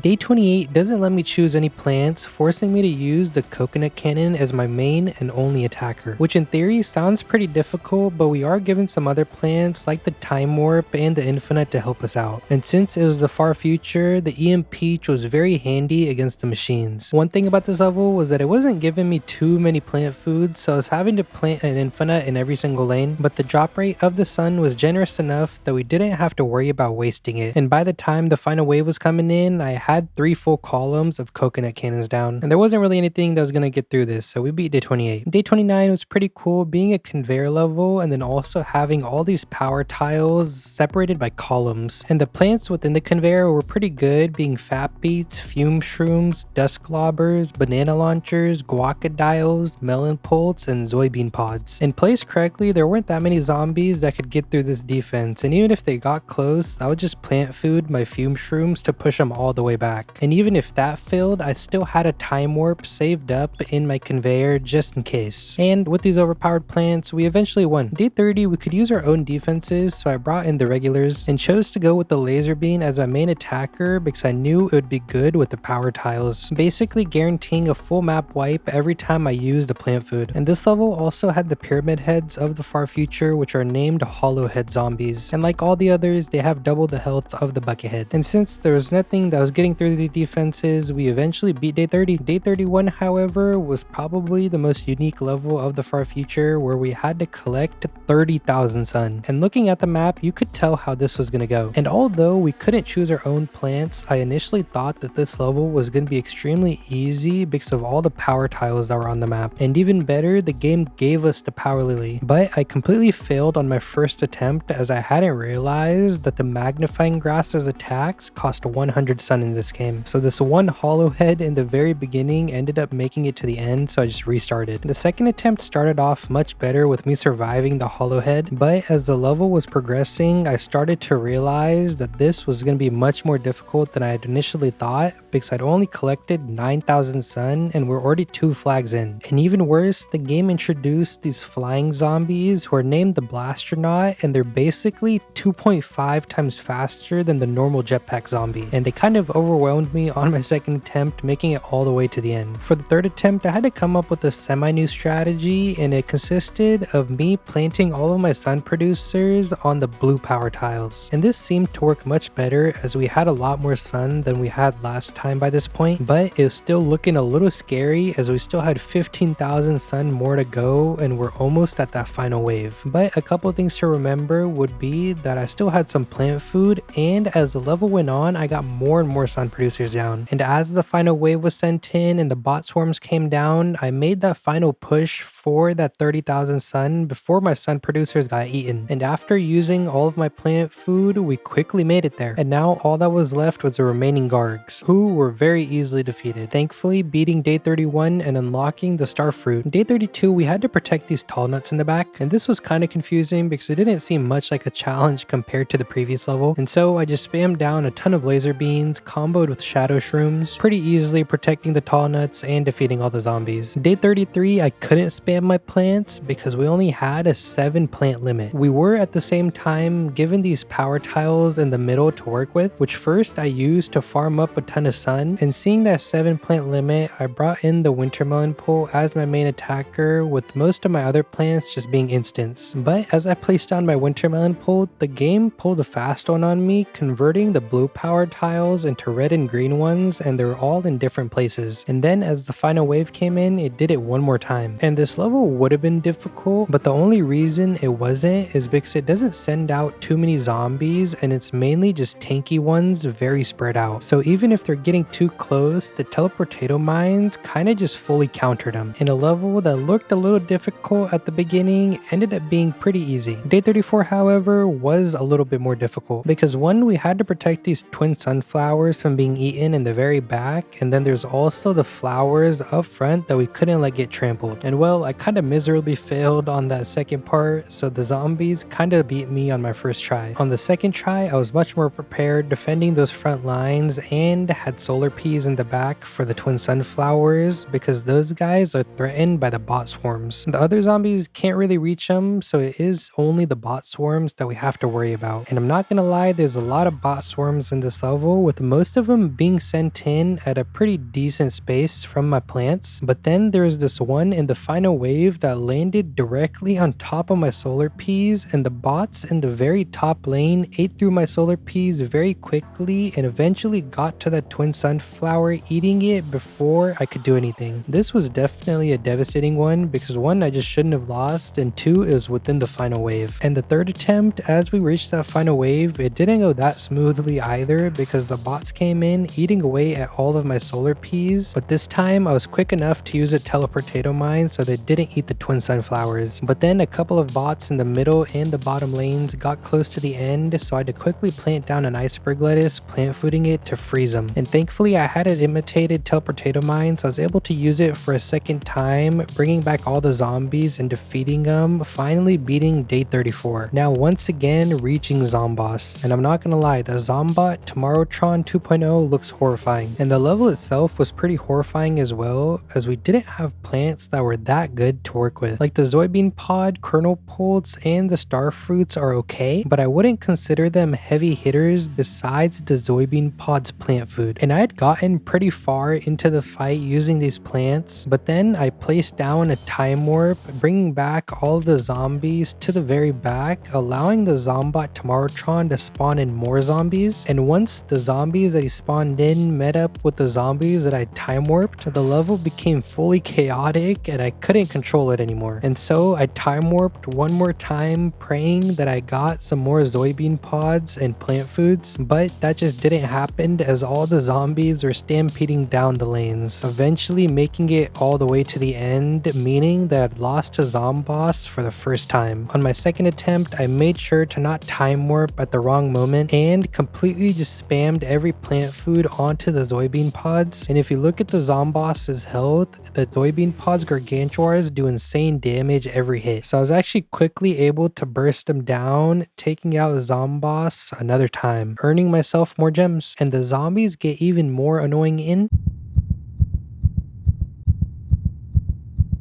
the Dark Ages. Is a pretty interesting world in Reflourished because there's zombies added that help us out, but then there's also zombies that are extremely annoying. And you'll see those guys in the future levels, because for now on the first level, I just put down an infinite, spamming snapdragons behind it. And of course, since it is nighttime, it's best to bring in the sun shroom. Oh, and I also brought in the shadow shroom, plant fooding it whenever needed. And with that, we pretty easily beat night 21. Night 22 is where we're first introduced to that zombie that actually helps us, and it's named the bandit zombie. And the way that it helps us is that you can see on its back that it's carrying a bag of sun, and when you kill it, it gives you 75 sun. In my opinion, a pretty cool addition to the game. And that aside, the rest of night 22 wasn't too difficult, as I planted snapdragons in the middle-ish area for the jesters, and then laser beans in the very back for the rest. Afterwards, adding on a second column of laser beans as well. And this was more than enough to beat night 22. Night 23 was a conveyor level that also had potions boosting the zombies. So even if a minor mistake was made and we didn't put a chili bean in front of the correct zombie or a hypno shroom in front of the correct zombie, things could go bad very quickly. But luckily my main focus was on this, so I was able to get the most threatening zombies out of the way. And eventually we beat night 23 as well, unlocking the hypno shroom. Night 24, you might be getting some deja vu because we have to collect 5,000 sun, and we aren't allowed any other sun producers besides the sunbeam. Oh, and of course the solar pea, like we figured out in that previous Dark Ages level. And although this level should have been easier, as the game was sending in a ton more zombies, meaning more zombies that we can use the sunbeam on, and it even had the burglar zombies that give us more sun, I actually ended up getting overwhelmed because I didn't anticipate for the amount of zombies. And what I mean by that is I was just trying to stall out the level as long as possible so I could sunbeam as many zombies as possible, but that ended up backfiring on me as I just didn't have enough defenses to normally kill the zombies. So on the second attempt, I tried not to focus on the sun too much, as I felt like it was going to come naturally, and more so make sure that none of the zombies got to the end. But then another problem appeared, which was the jester zombies, and the only attacker I had was the red stinger. And the red stinger, well, they can't hit the jesters, so they end up getting to the lawnmowers no matter what. But I actually did have some answers for these guys, like the iceberg lettuce, teleportato mine, and shadow shroom if played correctly. Well, the teleportato mine you don't have to play correctly, you kind of just play it and they die. But the shadow shroom is very clutch because you can use your plant food on it and kill multiple jesters at once, and you don't even have to worry about the red stingers hitting them. And using this method with some clutch teleportato mines, we poisoned all of the zombies within the final wave, barely making it to that 5,000 sun as well. And I was kind of terrified right here, as I didn't know if the jesters would die, but thankfully they did, allowing me to somehow beat night 24. Night 25, we went back to a conveyor level and were given these fat beats to place in very specific spots to destroy all the gravestones. And then as the gravestones got cleared, the conveyor started giving us plants like the fume shrooms, primal walnuts, cherry bombs, and hurricanes. And the hurricane would be much needed, as the gravestones came back and a buckethead in the very top lane spawned from a gravestone all the way in the back, so I had to use the hurricane on it to push it towards the front, but it ended up getting pushed right in front of the fume shroom, so I placed a primal walnut to defend that fume shroom. So a little bit of chaos, but then we brought it back together as the game started giving us bong choys as well, and then even a couple of citrons for the heavy damage, allowing me to beat night 25 with some close calls. Night 26 had one of the scarier challenges where you can't lose more than a certain amount of plants, and this time it was 8. And thankfully the beginning of the level starts off with a bunch of bandits, and I can kind of just ignore them, stalling them for sun. And I chose not to hurt them even though they give me some sun, because I thought it'd be more beneficial to just use that time to get sun from the sun shrooms. But then came in the one annoying zombie that I mentioned towards the beginning of the Dark Ages, and it was this wizard named the Dark Summoner who summons 4 dragon imps around it. And it doesn't just summon them once, it'll literally keep summoning them as many times as it can. So you want to defeat it as fast as possible so it stops summoning the dragon imps, but to make things worse, it literally has 100 more health than a conehead. And thankfully I brought in the laser beam this level, so it didn't matter how many dragon imps they spawned, and I more so just had to make sure that none of my sun shrooms or weaker plants were getting eaten in the process, because in the offense compartment were fine, but we just needed to make sure that our defense was good as well. And things were looking pretty bad at certain points, but then as I got down a couple more banana launchers and started focusing the more annoying zombies combined with the Shatter Shroom's plant food, we thankfully beat the level on the first attempt. And honestly, if I didn't have either the laser bean or the Shatter Shroom, I'm pretty sure I would have lost. They just happened to be the perfect plants to bring in. But now we're on night 27, where we have to protect these 3 witch hazels in the back, and for some reason I chose to only bring in the wintermelon pole as my only attacker. So for the first half of the game, I had to just depend on the witch hazels and my stalling plants to take out the zombies. But then as the level went on, I got more and more wintermelon pults, and I know I've already mentioned this like a million times, but the Shatter Shroom is just so broken, and as long as you have the Power Lily on your team, you can kind of just spam his plant food over and over again, which allowed me to beat big hordes like this without a worry, eventually defeating night 27 and unlocking the witch hazel. But night 28 went a little differently, as I wasn't able to choose my own plants and had to work with the ones the game gave me. And honestly, there's some decent plays in there with, of course, the 3 cherry bombs that we got, but I could definitely see a problem sparking up when too many zombies are on the screen, because even though the Fat Beats is good, you kind of have to have the right setup with garlics to kind of make it work. And then Repeater just by itself, no Torchwood this far into the game, is kind of meh, but of course I would have to make use of it as I don't have many other options. And worst of all was the sun producer we're given, which was the normal sunflower. And the main problem here was that I'd forgotten that it didn't have offensive or defensive plants good enough to defend my sun producers. So all of my sunflowers ended up dying about halfway through the level. And since we didn't have lawnmowers, this one zombie in the bottom lane made it all the way to the end without much trouble, defeating me on my very first attempt. On the second try, I put the sunflowers all the way in the back, going old school, and everything seemed to be going perfectly, up until we were just about to reach that final wave. This knight and 2 dragon imps got very far in the top lane, so I used a cherry bomb, but apparently cherry bomb doesn't work on the dragon imps. I honestly had no idea that this was a thing and thought that it only applied to fire plants, and just assumed that explosions were different. On the third try, I knew what I had to do. It was mainly the dragon imps that were being annoying, so I placed a Fat Beat very far forward and would just plant food it whenever the dark summoners came in, which kind of allowed me to get ahead of the curve and not get overwhelmed by all the zombies, and finally beating night 28. Night 29 had a couple of special challenges. One was the simple one where we had to protect the flowers from being trampled on, and the second one was that we're given a grave buster and weren't allowed to bring in any sun producers. And so these sun gravestones would continuously spawn in the back, and we'd be able to take them out with the grave buster to get sun. And this was a pretty cool concept, but then something really weird happened where this bandit came into the middle lane, and I placed a puff shroom in front of the flowers so that the bandit would start walking backwards away from it, because that's what it usually did. But this time the bandit ended up eating the puff shroom and just walking over the flowers. So that was kind of a minor mistake, and I ended up losing on the first try. On the second try, I dialed in though, getting infinites in every single lane, and eventually filling the back end of the map with laser beans. And this got me through basically the entire level, up until the very final wave where I planted a shadow shroom and then plant fooded it just to deal that extra damage, which left only the Gargantuar alive, who I placed down a telepotato mine for, which also dealt heavy damage, and then imitated the potato mine to deal more damage, taking out the zombie, defeating night 29, which leads us to the final zomboss fight of the Dark Ages. And like every other boss we faced, the Dark Dragon looked more ominous than usual. And even though the dragon was ominous, we for some reason got some crazy plants to use on this level, so we're basically just annihilating everything that came into our path, up until the dragon decided to use its flame attack, wiping out 2 of my lanes, but also taking out the zombies in those lanes, which was helpful. And then, I'm not gonna lie, one Gargantuar was getting very close in that top lane, so I decided to use one of my 7 snowball power-ups to take it out. And a level that was looking so easy in the beginning ended up being one of the hardest zomboss fights we'd done so far. And things could have gotten really bad here, but thankfully the Melon Pult's plant food ability is able to just wipe out the dragon imps in one hit, which saved me for a little bit, but then things started looking bad again, so I spammed another snowball ability, and then a zappy ability, and then another snowball ability, eventually defeating the dragon with many power-ups used. And in normal PvZ that would feel like cheating, but this game gets much harder, especially in...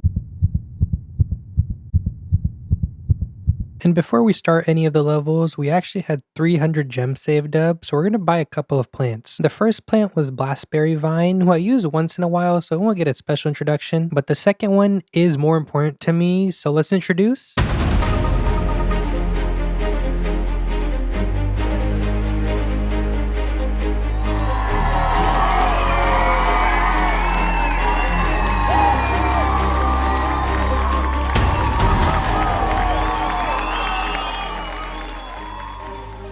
And looking at the top right, you can see that I still have 150 gems and could very easily buy 2 more plants if I needed, but there was a special reason that I was saving the gems up because 2 of the worlds that we play later on actually have to be unlocked using gems. And I was unsure how many gems in particular, so I was just saving up a bunch just in case. And looking at day 33 of Big Wave Beach, I brought in the Goo Pea Shooter as my main attacker because comboed with the slow movement mix of the water, it just deals an insane amount of damage to the zombies because its poison just builds up. But there are a couple of problems like the octopus because the Goo Pea Shooter can't deal poison damage to him. And the Goo Pea Shooter's normal damage is basically non-existent, so they just stay there forever or until you plant another plant to deal with it. And this same exact problem occurs with the Surfer's Surfboard as well, meaning that even though the Goo Pea Shooter is one of the better plants to deal with most of the zombies, specific zombies like the 2 we just saw or any others that leave obstacles are a direct counter to it. And in future levels, we'd have to be a little careful of bringing it in. And now let's dial into day 34 where we have to protect these coconut cannons in the back at the same time using them to protect the flowers in the middle from being trampled on. This was definitely my least favorite level of the entire challenge because there are so many surfboard zombies sent in and at times you would just mistime things and lose. And this happened to me so many times while being so close to the end of the level. And this was also one of those levels where I felt like I didn't want to use power-ups to beat it, so I was being stubborn, which caused me to lose many times at a place where I could have just used one power-up and won. One of the main annoyances with this level was that we're only given Tangle Kelp, Iceberg Lettuce, and Guacodiles to defeat the zombies. So at times it got very RNG based. And thankfully on my 10th attempt, the RNG and my timing with my coconut cannons was good enough and we successfully defeated every zombie, finally taking down day 34. Day 35 had a pretty cool concept where we could choose our own plants, but we're only given 5 seed slots. So you kind of had to build a team around that. And my 5 choices, as you can see on the left, were the Primal Sunflower, Infinite, Rutabaga, Lily Pad, and Shadow Shroom. The Lily Pad, of course, was a given alongside the Primal Sunflower. And for my defense, I of course chose the Infinite. And for my offense, I felt like the Rutabaga was one of the better options, mainly because it could just float over the water and didn't have to worry about the lily pads. I could have very easily brought in the Solar Pea as well, but I wanted to switch things up because I definitely used it too much. And of course, lastly, the Shadow Shroom was there for any big threats. And using this lineup, we beat day 35 pretty easily, unlocking the Chomper. Day 36, I prepped defenses.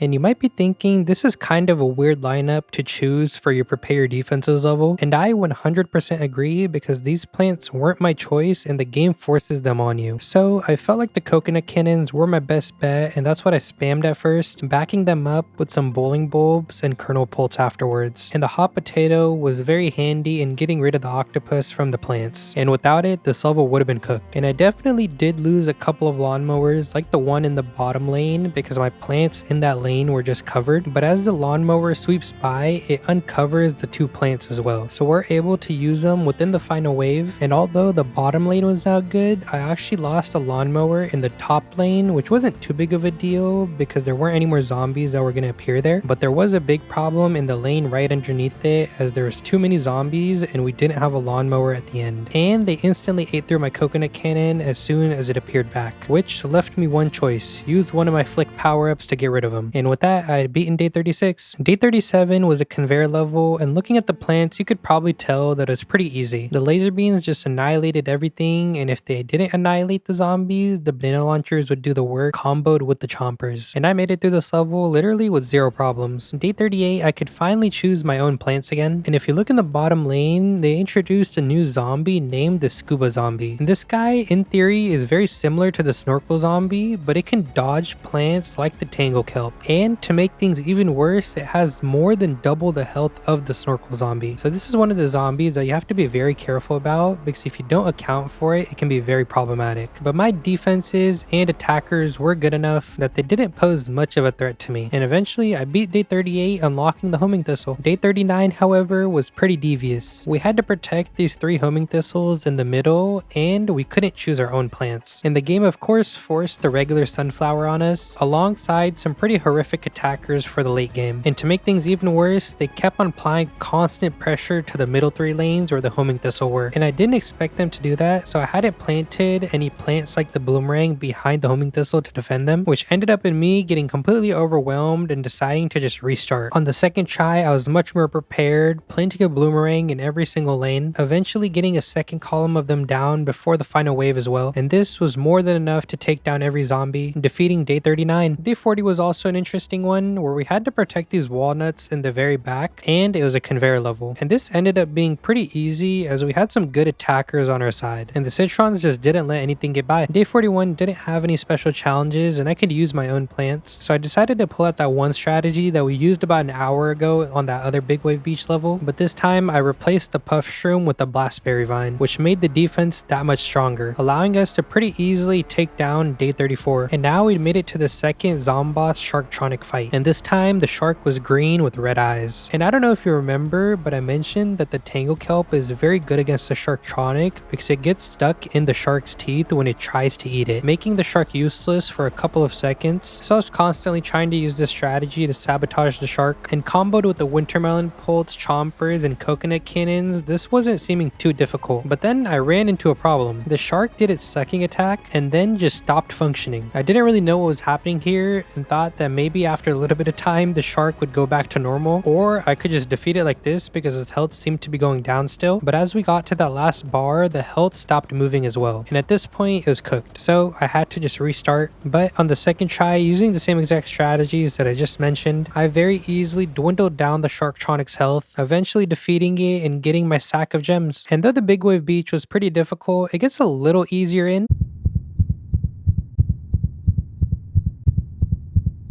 And I mentioned that the Frostbite Caves was easier than Big Wave Beach because normally as you progress, the worlds get harder and harder in normal PvZ2, but that's because they rearranged the worlds by difficulty at some point, and since Reflourished is meant to get the old feel back, they placed the worlds in the order that they came out. And honestly, I didn't really mind it. It kind of felt like a breath of fresh air, but at the same time not being too easy, because day 32 was definitely a problematic level. It had all these frozen plants and we had to depend on them for attacking by unfreezing them using the hot potatoes, and if they happen to die I could use the intensive carrot. And honestly, I was not prepared for the game to fully freeze all of my plants again, which caused me to panic, and the caveman pushers got too far in, annihilating my plants. And the problem with that is that once the plants get launched off the map, you can't bring them back with intensive carrot, so I decided to restart. And a very important maneuver I made on my second try was that since I knew the cavemans were the annoying part in that second wave, I used a plant food on an Aki, taking them all out before they could do anything dangerous. And this bought me more than enough time to unfreeze my plants again and not have to worry about them getting launched off the map. And that was kind of the only threat in the level, as the other windstorms that came in didn't freeze all of my plants at once. So I was able to carefully unfreeze the plants I needed, and eventually the final wave came in and didn't send any windstorms. So we're able to take the zombies down without much threat. Day 33, I could only bring in 4 of my own plants, being the Sunshroom, Infinite, Snapdragon, and Blastberry Vine, and the game forced 2 Hurricales on me, which are pretty good. And Snapdragon definitely feels like a glitch in the Matrix in the Frostbite Caves since it can't get frozen, and if anything around them gets frozen, their 3x3 attack is able to unfreeze it pretty easily. And my main reason for bringing in the Blastberry Vine is since the Snapdragon doesn't have long range, the Blastberry Vine accounts for it. This combo ends up being pretty good in the Frostbite Caves because since the Blastberry Vine is under the Snapdragon, it can't get frozen either. So using these attackers and some Hurricales, day 33 was taken down, unlocking the Hurricane. Day 34, we could bring in our own plants and we had to protect these charred guards in the middle. And the level seemed a little intimidating because of all these frozen plants, and if the plant in the middle that we had to protect happened to be a non-defensive plant, this could have been a problem. But charred guard is one of the easiest plants to protect because its plant food ability and normal attack just knocks back zombies, which allowed for a pretty simple win. Day 35, we had to protect more plants, but this time we're dependent on a conveyor. This was definitely an interesting one because the plants that we had to protect were very far forward, being the split peas, pepper poults, and spike rocks. And them being so far forward is definitely a false threat because all the zombies are sent on top of the spike rock and end up getting defeated before they even get close. So what we mainly have to worry about is the zombies being sent in with the snowstorms towards the back. And once again, we're given some pretty strong attackers like the Red Stinger, Old Tomato, Chomper, Rhotabega, Guacadile, and even the Celery Stalk. Stalker, making our only true enemy the freezing winds, since we weren't being given any fire plants. But even then, we took out the strongest of zombies and beat the level without losing a lawnmower. Day 36, we'd gone back to normal, being able to choose our own plants and not having any special challenges besides all the redirection pads. But the plant food at Infinite kinda just counters the redirection pads, so there aren't much of a problem. And I brought in a pretty strong attacker in the melon pole and used the pepper pulse as a supportive heating plant. But the zombies had a plant of their own, sending in this dodo, which was named the Robo Dodo Rider. And this thing is basically a pyramid head in the form of a dodo. It has the same amount of health and can fly over things. And very thankfully, I had the teleportato mine, which kind of countered it in a way, because if it got too far, I could just use the teleportato mine to bring it all the way back. And without the teleportato mine, it would have been very problematic. On day 37, we go back to a conveyor level, this time being given some decent plants like the 3-peater, bong choy, and bowling bulb, and thankfully a fire plant in the fire pea shooter, who is also very good and can once in a while shoot a blue flaming pea, which deals extra damage. And this level, though it sent in a pretty consistent onslaught of zombies, it wasn't too difficult to defend against, and we unlocked the fire pea shooter. Day 38, we're once again stripped of our ability to choose our own plants, and there were a ton of redirection pads. And the plant choices that we had were definitely interesting, giving us the twin sunflower, who I hadn't used in a while, and other plants that I'd never touched like the hypnoshroom, tall nut, pea pod, and even the starfruit. And this level was definitely a slow burner. It gave me so much time that I was able to basically get a full pea pod in every single lane. And after getting the full pea pod, I started spamming random things down like the spike rocks to defend against the weasels. And normally I was using the hypnoshrooms for the dodos, but this dodo in the middle kind of flew over one of mine, which caused a problem because I didn't have any other way to defeat it. So I just used a flick power up on it and the level was beaten. Day 39, I could once again choose my own plants, and I brought in the fire pea shooter as my main and basically only attacker. And the reason was that it did decent damage and I wouldn't have to worry about it get frozen, and it had long range unlike the snapdragon. And there were definitely times that I felt like the fire pea shooters were about to get overwhelmed, but I did have support plants like the shadow shroom to help out. And the final wave got a little scary as a lot of my fire pea shooters got defeated, but like usual, the teleportato mine came in clutch, teleporting all the annoying zombies to the back, allowing me to easily defeat day 39. And now we'd made it to the second Tuskmaster fight of the Frostbite Caves. And if you happen to remember that strategy that I explained on the first fight where you focus all of your firepower in one lane, that's exactly what I did this time. The fire pea shooters just kept breaking through the wall, stunning the Tuskmaster and allowing my other plants to do an insane amount of damage. But then out of nowhere, as we reached the last bar of health, this one zombie almost made it to the end, so I just used a zappy power to take it out. And then as a precaution, I used a flick power to take out the other remaining zombies. And since this was the last of the Frostbite Caves, I used my free fire power up since I wouldn't be able to use them after this, or that's what I'd believed at this point in the game. And you'll see what I mean later on, because for now we'd gotten our gems and we're moving on to a pretty cool addition to Reflourished and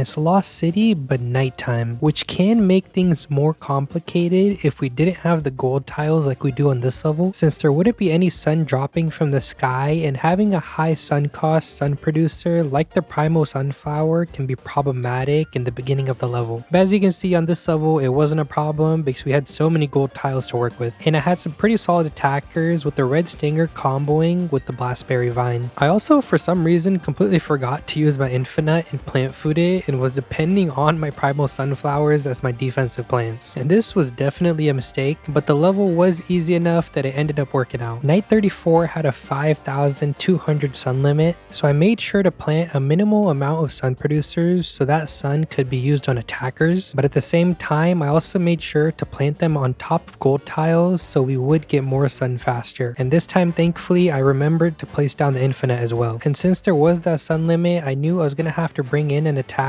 who was good at taking out large amounts of zombies by itself, and who better than Laserbeam. Laserbeam honestly might be too overpowered for a plant that you unlock so early on, and I don't mind it because it helped me wipe out so many levels in this game. Night 35 of Lost City was a conveyor level which gave me rutabagas, lightning reeds, and durians to start off, and then started providing me with stalling plants like the Stunnion and heavy insta plants like the Lava Guava. And my strategy was to try and build a pretty solid defense in the back while I I stalled the zombies in the front using the lava guavas, stunnions, and durians, which would allow me to have a strong enough defense for that final wave. And this strategy honestly worked out perfectly, as all the defenses in the back were going to be needed for these insane amount of zombies. The only problematic zombies were the bucket heads and the temple heads, which are the pyramids of the Lost City. But eventually we took them out as well, defeating Night 35 and unlocking the lava guava, who I don't use too often as I have better alternatives, but it is one of my favorite plants. Night 36, we had a sun production goal of 7,500 sun, and we didn't get the choice of the plants that we could bring in. And we're given no sun producers, so we have to use the gold tiles and maximize them to produce that 7,500 sun. And I knew I was gonna have to start using the gold tiles as quick as possible, so I placed down iceberg lettuces whenever I got the chance. And alongside placing my plants on the gold tiles, I was trying to stall the zombies as long as possible at the same time so I could maximize that sun. And I had a feeling it was the right move to stall in the beginning because we're given the wintermelon pull, which could only mean that the game's gonna send in a ton of explorer zombies. And the plan ended up working out because as soon as explorer zombies started coming in, I had my wintermelon pults hitting every single lane. But I knew that I couldn't just depend on the wintermelon pults and would have to use the repeaters for zombies like the umbrella. And since I completely missed that umbrella in the very top lane, I had to use a squash to take it out, and soon after I got that last repeater down, basically making my defense unstoppable on this level. And now the main thing was just getting that 7,500 sun, and it was getting pretty close because we're now on the final wave and we still had about 600 sun to get. And that's when I had a pretty good idea of shoveling my wintermelon pults since we still had the lawnmowers in the back. And since these were the last zombies of the entire level, the lawnmowers could take them all out. And using this strategy, I was able to stall out the level long enough to eventually get that 7,500 sun, and just seconds later defeat the last of the zombies, taking down Night 36. And if I hadn't thought of shoveling my wintermelon pults, I definitely would have lost that level. But moving on to Night 37, we had a pretty chaotic level where it was a conveyor and we had to protect these coconut cannons towards the back, and at the same time we had the fire and boulder tile. And the main problem here are the fire tiles, because if the zombies end up touching them, they instantly take out the coconut cannon. And I'd completely forgotten about that, so you saw me lose on that first attempt there. On my second try, I made sure to start using my coconut cannons and spamming my defenses as soon as I got them. And since I had the laser beams and the coconut cannons, I knew I could handle all of the normal zombies, but then a gargantuar came in. And this guy was definitely going to be hectic as I didn't have a plant food for my infinite. So I used plants like the lava guava and my primal walnut to stall it as long as possible. And thankfully the stall lasted long enough that I was able to naturally take it out without any plant food. And the plant food I could have used on my laser beam, but I feel like since that only focuses one lane, it isn't worth it, and it's better to just use it on the infinite, which protects every single lane. And you could tell things were getting hectic because I started pausing midway through the level to think about my next move. And like I'd mentioned, the gargantuars were the main problem in this level, and so when the final wave came in, sending in a gargantuar in literally every single lane, I thought that I'd instantly lost. Mainly because I just didn't have the right plants to take them out quick enough before they reached that fire. And another problem was when they launched their imps, taking out about half of my attacking arsenal. But somehow the coconut cannons comboed with the normal plants I was given were able to deal enough damage to take out all of the gargantuars. I was genuinely shocked that I beat this level here. Night 38, we could once again use our own plants, and there wasn't a special challenge. And you've probably figured it out by now, but usually when there isn't a special challenge and we can use our own plants, it usually means there's a new zombie being introduced, which in this case was this guy holding this purple skull. And well, it's not a purple skull because the name of the zombie is Magenta Skull Zombie. And this guy is extremely annoying because he puts his skull up in the sky and uses it to boost all the other zombies. You can think of him as sort of like the potions from the Dark Ages, but in zombie form. And much more annoying because it almost has the same amount of health as a conehead. But I did bring in a pretty strong strategy of the lightning reeds and the last ditch plant food of the shadow shroom. So I did end up winning, unlocking the daisy chain. And daisy chain's a pretty cool plant who can evolve over time and shoots this shot of gas that can stall the zombies. And since it was kind of forced on us on this level, I decided to use it as my main attacker with the snow pea as backup. But this ended up being a complete mistake because I didn't realize how many zombies the game would be sending, and it kept on getting worse and worse because the tent imps kept on placing their tents so more zombies would spawn and I couldn't reach the tents, basically creating an infinite parade of zombies. And right around around here where I lost all my sun producers and my defenses were dwindling with so many zombies on the screen, I decided to restart. This time bringing in the laser beam instead of the snow pea. And this was going much better as I built up a pretty solid defense, but then the game started moving forward too quickly with a bunch of temple heads coming in at the same exact time with some magenta skulls behind them providing them with a boost. And this was problematic because even though the laser beam is good, 2 columns of laser beam aren't good enough to take out 1 full temple head. And with that extra boost from the magenta skull, they kind of just barged through my defenses, eventually making it to the end without much of a problem. And I'm not gonna lie, the shadow shroom here would have been perfect, but for some reason I was deciding not to bring it. I don't exactly remember my reasoning, but it was probably because it's so overpowered and I was kind of abusing it. So again, on the 3rd try, I didn't bring in the shadow shroom, but this time replaced my sun producers of the primal sunflower with instead a sun shroom that was imitated by an imitator. Because last time the problem was I didn't have enough sun, so I could only get the 2 columns down before the final wave. But this time I'd gotten down almost 4 columns of sun shrooms before we made it anywhere into the level, which allowed me to get down my 2 columns of laser beam before we made it even halfway. And this time around, when the final wave came in, I had 4 laser beams in each lane. This meant that the magenta skulls didn't have enough time to boost the temple heads, and I had enough damage to take out the temple heads without a plant food, meaning we'd finally defeated night 39. But night 40 wasn't a joke either, as we couldn't pick our own plants and our main attackers were the red stinger and a key. And just based off of those 2, I could tell that this level was going to send in a bunch of umbrellas and shovel zombies, and I'd have to pick and choose where to place these guys. And playing the level, I tried to stall out the first zombies, but then they just sent in a ton at the same exact time, forcing me to abandon my sun producer planting and focusing on my offensive plants. And this seemed to work out as I got down a full column of red stingers and was placing down my Eki in any lanes that the shovel zombies would pop up in. But then as the level was progressing, my offense looked good, but the main problem you can see is that it didn't have like any sun producers down. And anytime I tried to plant more, they would just get eaten by a zombie that would swing in. But I still thought that this might be enough as I still had some plants planted on the gold tiles which were providing me some sun. But then out of nowhere, an umbrella zombie in the bottom middle lane was boosted and I thought the red stinger would take it out, but it didn't, so it ended up trampling the flowers. On my second attempt, I made sure to use a different strategy with my sun producers, planting them in the back so they didn't get eaten throughout the level. And this worked out pretty well. Well, for the most part, until we reached the final wave and there was a ton of zombies on the screen and I really didn't have that many attackers. But even still, we ended up handling most of the zombies except for this one shovel zombie in the top middle lane who had a red stinger up against it, and since the red stinger couldn't hit it, it got shoveled away. And even though I planted a key in front of it, things were still looking bad, so I ended up just using a zappy power to take it out because I didn't want to do the whole level again. And this allowed me to defeat night 40. And moving on to night 41, I brought some pretty strong attackers like the laser beam, but this time I also brought in the ice weed. And that's because I knew there'd be explorer zombies on this level, but I didn't want to use the snow pea again and felt like the ice weed would be a good decision as there aren't any zombies that could break it. Well, except for the gargantuars, but they're pretty rarely sent in, so I felt like the ice weed would still work. And it was working pretty well for a while until the game sent in shovel zombies who I'd forgotten could just shovel them off the map. And after learning that, I just stopped using the ice weed and focused on planting down more laser beans. And if needed, I would just place down an iceberg lettuce and use a plant food on it to freeze the entire map. And that worked out much better, basically infinitely stalling their gargantuars and eventually defeating all the zombies. Now bringing us to the second gondola fight of the Lost City. And most of the plants given to us on this level weren't that good except for the snapdragon, who if I saw any threatening zombies or a good chance to deal damage to the gondola, I would just plant food them. And this mini strategy carried me basically throughout this entire boss fight. And eventually we beat the gondola without much problem, obtaining another bag of gems and moving on to...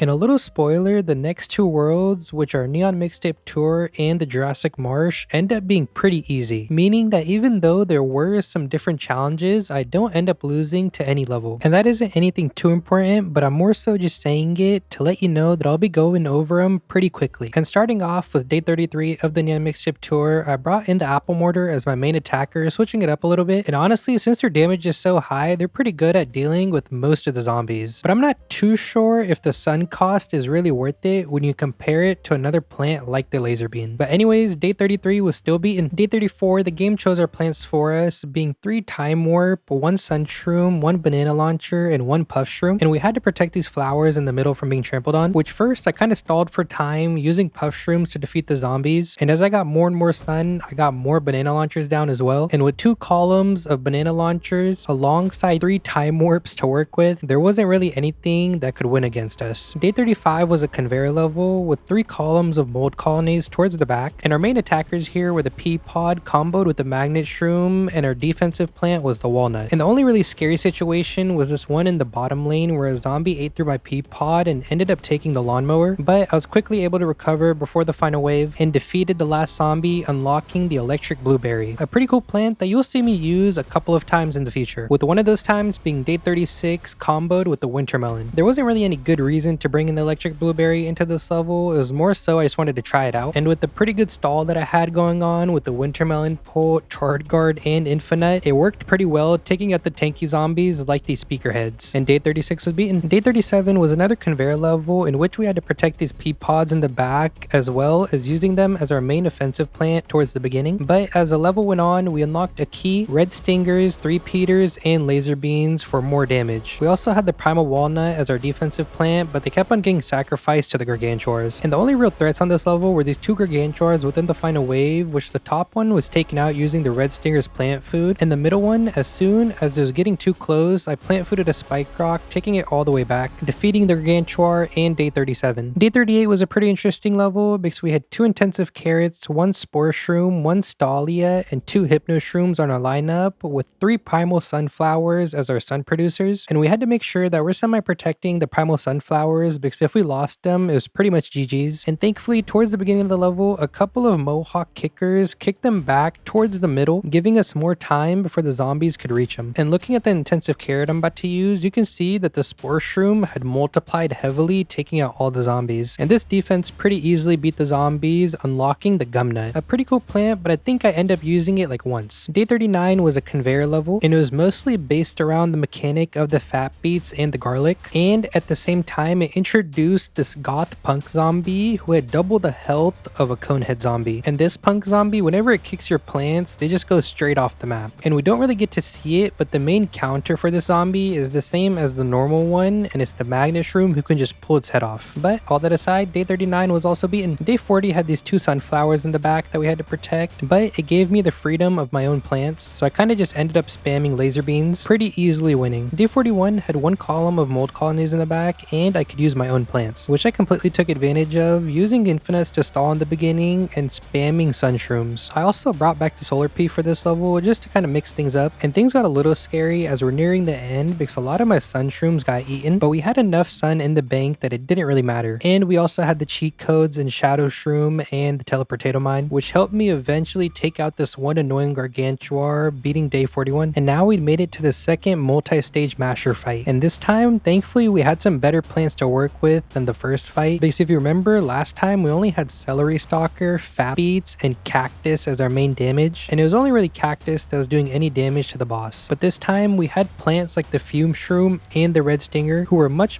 better at doing this job, as their plant foods kind of just nuked them, and we're able to beat the neon mixtape tour zombie boss and get more gems, with the next world being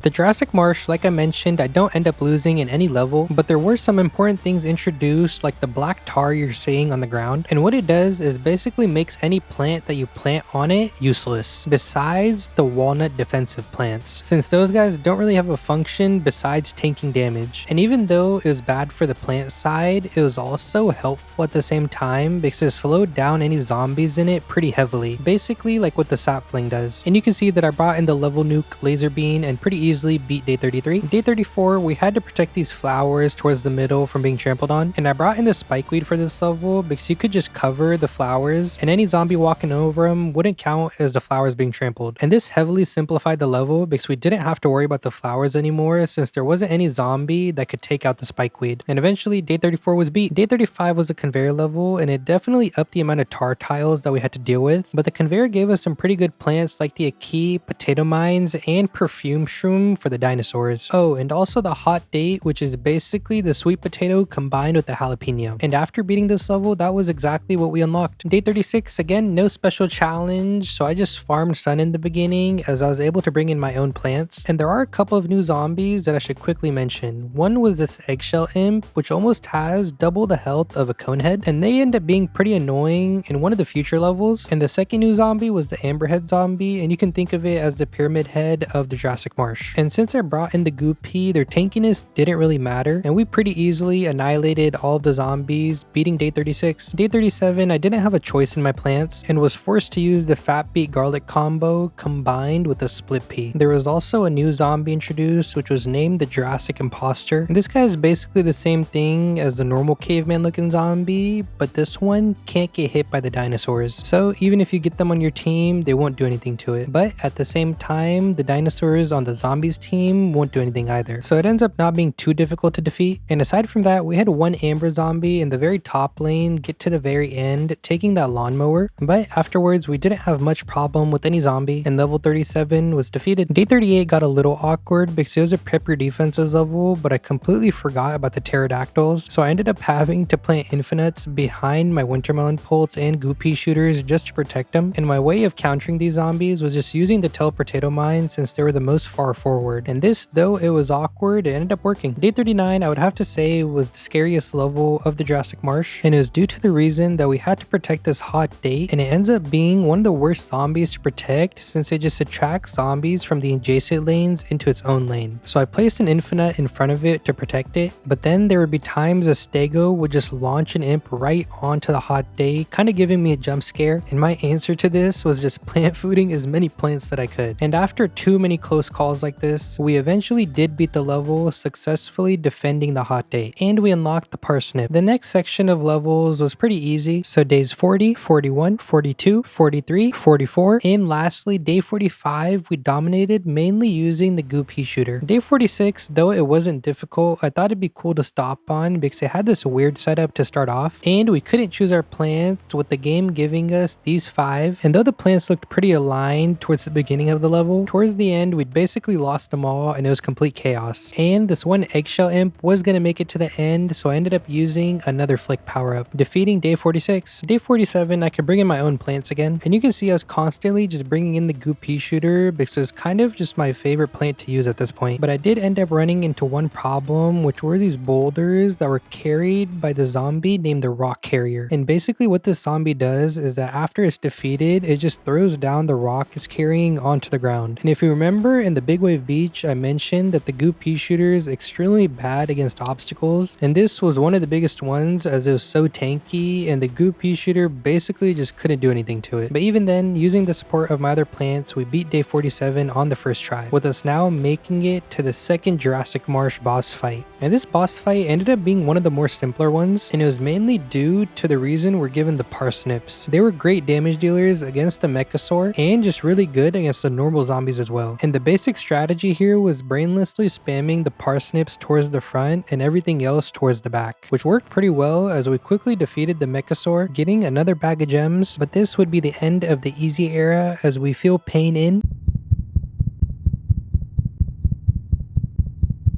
Modern day starts off pretty simple on day 35, but quickly becomes a problem. And you'll see what I mean soon, but for now, I'd placed down a ton of sun shrooms comboed with the infinite and goopy shooters, which were doing pretty well until the all-star zombie came in, imp hunting the imp to the back and taking out one of my sun shrooms. And then shortly afterwards, this one dynamite zombie somehow survived, launching its way all the way to the back and eating away at my plants. And then apparently a chicken wrangler had spawned from a portal, which released its chickens, taking one of my lawnmowers in the top middle lane and the very middle lane. So a bit of a crazy start, but I do end up recovering, placing down some pea shooters in the back and just using the shadow shrooms plant food ability whenever I felt like things were getting too close, which allowed me to beat day 35 without losing. Day 36 was a pretty interesting one, with one reason being I wasn't given the choice of using my own plants, and two, you can just see on the screen it was the rainbow skaters, but they're frozen and I don't have any plants that can break the ice. So we have to make sure sure that we don't get overwhelmed by the protected zombies behind them. And looking at the plants to the left, you can kind of deduce what the game wanted your strategy to be, which was basically durians and spike rocks as your main damage, and then placing the garlics on the end of the rainbow skaters so that the zombies get moved to a different lane. And that's exactly what I did, and it was working out pretty well until the Jurassic Panic started happening and shuffling my plants around, which allowed some tanky zombies to get pretty far. But in the end, the rainbow skaters were freed from the ice and we'd beaten day 36. Day 37 was where things changed a little bit, and a little bit is the game's fault, but mostly it was on me, because one, the game forced me to have a fire pea shooter on a level that sent in dragon imps, and for some reason, seeing that there were dragon imps on this level, I decided to bring in the snapdragon as my only other attacker. I don't really know what happened here, and this kind of led to the teleportato mine and the shadow shroom being my only plants that could actually hit the dragon imp. But it got to a point where I'd used my teleportato mine and I had my shadow shroom ready, but I didn't have any plant food for it, and there wasn't going to be enough since there were multiple dragon imps towards the end, and some of them ended up making it to the end without much of a problem. But this loss was easily fixable. So on my next attempt, I replaced my snapdragons with red stingers. I can't say that it made the level extremely easy because we still had to deal with zombies like the all-stars and the weasel hoarders comboed with the snowball throwers of the frostbite caves, but the important thing was that it made it possible, so we took out all of the zombies, beating day 37 on this second attempt. Day 38 was also an interesting one where we had to collect 8,000 sun and we couldn't choose our own plants, but the game did give us sun shrooms comboed with all of the frozen gold tiles on the map. And to start off, my strategy was simple, which was using the hot potatoes on the gold tiles and then placing the sun shrooms on top of them without killing any of the zombies too early on because I wanted to stall as long as possible. But this completely ended up backfiring on me because the zombies had made it too far and now I couldn't really do anything about them, so this conehead made it to the end, making me lose. On the second attempt, I had a more balanced approach of spamming the sun shrooms but also using the kernel pulse and its butter for stalling, which made it to where we weren't killing the zombies too quickly, but they also weren't overwhelming us. And as the level went on, I was consistently adding to this pattern, with it getting a little close as we had 6,500 sun and we're getting to that final wave. But in the end, there was enough time that we did reach that 8,000 sun mark, and our defenses were also looking pretty good, so we took out all the zombies, winning day 38. Day 39 brought in the tar tiles from the Jurassic Marsh alongside a conveyor, and this conveyor consisted mainly of spore shrooms, pea pods, and parsnips. And the strategy here seemed pretty simple, which was placing the parsnips up front because they deal the most damage there, and the spore shrooms and the pea pods in the back two free columns. And this strategy was good because it allowed the tar to work in our favor, slowing the zombies down with each layer that they made it past. And eventually we pretty easily beat day 39. Day 40 was definitely a tough one where we had to protect these nightshades in the back but also utilize them using the moonflower to boost them. But that wasn't all, because we weren't given a choice of using our own plants and we had to strategize using the sunbeam as our only sun producer alongside the moonflower. And here my strategy consisted of using the kernel pulse to stall while the nightshades did the bulk of the damage. And this was working pretty well until this one buckethead being carried by a dragonfly and also protected by the Indiana Jones in front of it made it past my kernel pull and then dropped down right next to the nightshade just as soon as I was about to use my plant food on the iceberg lettuce, but it was too late and it ate my plant. On the second attempt, I didn't switch up my strategy too much, but more so was just implementing the cherry bomb into my defenses because I kind of neglected it on that last try. And everything went great up until the very final wave where things got a little chaotic because the bull launched an imp right onto my nightshade and I panic used a zappy power to take it out. And then I realized I was too far in and just started spamming power-ups to take out the rest of the zombies, even using one of my free snowball powers, which in the end left a couple of imps, and after taking them out, day 40 had been beaten, unlocking the Nocturine. And I know we just beat it, but days 40, 41, and especially 42 might have been the worst 3-level combo of the entire game. And I don't mean worst in like bad level design, but more so they were so challenging that I was getting extremely annoyed. And that's kind of the thing with challenging levels. In the moment, they're extremely annoying, but when you end up beating them, it feels amazing. And looking at day 41, you can see that we couldn't choose our own plants again, and there were a bunch of redirection pads on the screen with a lot of minecarts blocking the back area as well. So our spaces for sun producers were extremely limited, and I had to place them in areas that I knew the zombies couldn't touch because they'd get redirected away. And the back minecarts had to be preserved for the daisy chain because there isn't any other good spot for them. And the main opposition to us was this torchlight zombie who was was extremely fast, burning through all of my sunflowers, and it burned the daisy chain, making it all the way to the end very easily. On the second try, I spammed sunflowers in the same area, stalling as long as I could using the hurricane. Installing and collecting sun here was very important because I knew once we got to the big waves, I was going to end up losing my sunflowers. So banking up sun would have been very much helpful, but as you can see on the screen, a lot of my sun producers got eaten even before the big wave, and I didn't really have a lot of sun to show for it. But the good thing was that on the second try, I'd kind of figured out the framework of the level and knew which zombies would be coming in where and which ones were important to take out before the others. And this mainly refers to the piano zombie because it can be extremely annoying trying to figure out where to place your daisy chain because the zombies keep on moving around. The daisy chain was also very helpful because the longer the level went on, the more powerful it got, and its stalling effect was working very well against the zombies. And I'm not gonna lie, as the final wave came in and a couple of bucketheads were about to eat away at my daisy chains, I was pretty ready to use my power-ups, but I didn't have to as I maneuvered one away using my hurricane, and the other one I just got lucky with because the piano zombie moved it to a different lane. And those guys were kind of the only threats because the other zombies were towards the back, giving me more than enough time to beat them and defeat day 41, making it to day 42, which was definitely in the top 5 most annoying levels that I had to play. And there were a couple of different things going on. 1, it was a conveyor level. 2, there were power tiles. 3, there were flowers in the middle that we had to protect from being trampled on. 4, there were tar tiles. And 5, the level had 5 big waves. And the 2 good things were the power tiles and even the tar tiles because of their placements, mainly affecting the zombies. But the bad things heavily outweighed them as we had to protect the flowers, we couldn't choose our own plants, and we had a very long level. And the annoying thing about long levels is that they get more difficult as it goes on, so you could spend 10 minutes on a single level and then end up losing at the end, having to restart and losing all that progress you'd made. And that's sort of what happened here, as this one sneaky imp got over the flowers as soon as I tried to zap it, but I was too late. And the level was so chaotic with so many different types of zombies that I didn't know where to place my plants. So I kind of just placed them wherever they felt right, and the chompers were usually towards the front with the star fruits, and the other plants like the old tomatoes, apple mortars, and witch hazels were usually towards the back. And usually I'd place my apple mortars on the same power tile, so when I plant fooded, it plant fooded all 3 of them. And this was mainly because I felt like the stun effect was pretty helpful as it did a ton of damage at the same time. And the other plants just didn't have a plant food effect that was that much worth it. And this was around the time I started getting a little annoyed because I was almost at that final wave, but this one goth punk zombie comboed with the afro zombie, stalling my plants and kicking away at them, making it over the flowers right as I defeated it, forcing me to try again. And there's a chance you noticed, but I had used 3,000 coins on this level already on power-ups, so even with their use, I was ending up failing. But something weird happened on the 3rd attempt where it felt like RNG was just in our favor. I was doing basically the same thing with my plant placements, but they ended up just working out and I made it to that final wave without having to use a power-up. And as the final wave came in, sending in a ton of different gargantuars, I feel like I could have won without using a power-up, but I was starting to feel heavily threatened by that top lane and I didn't want to lose again. So just to dwindle away at their health a little more, I used a zappy power on the top zombies so I could take them out easier. And so after defeating the Robogarg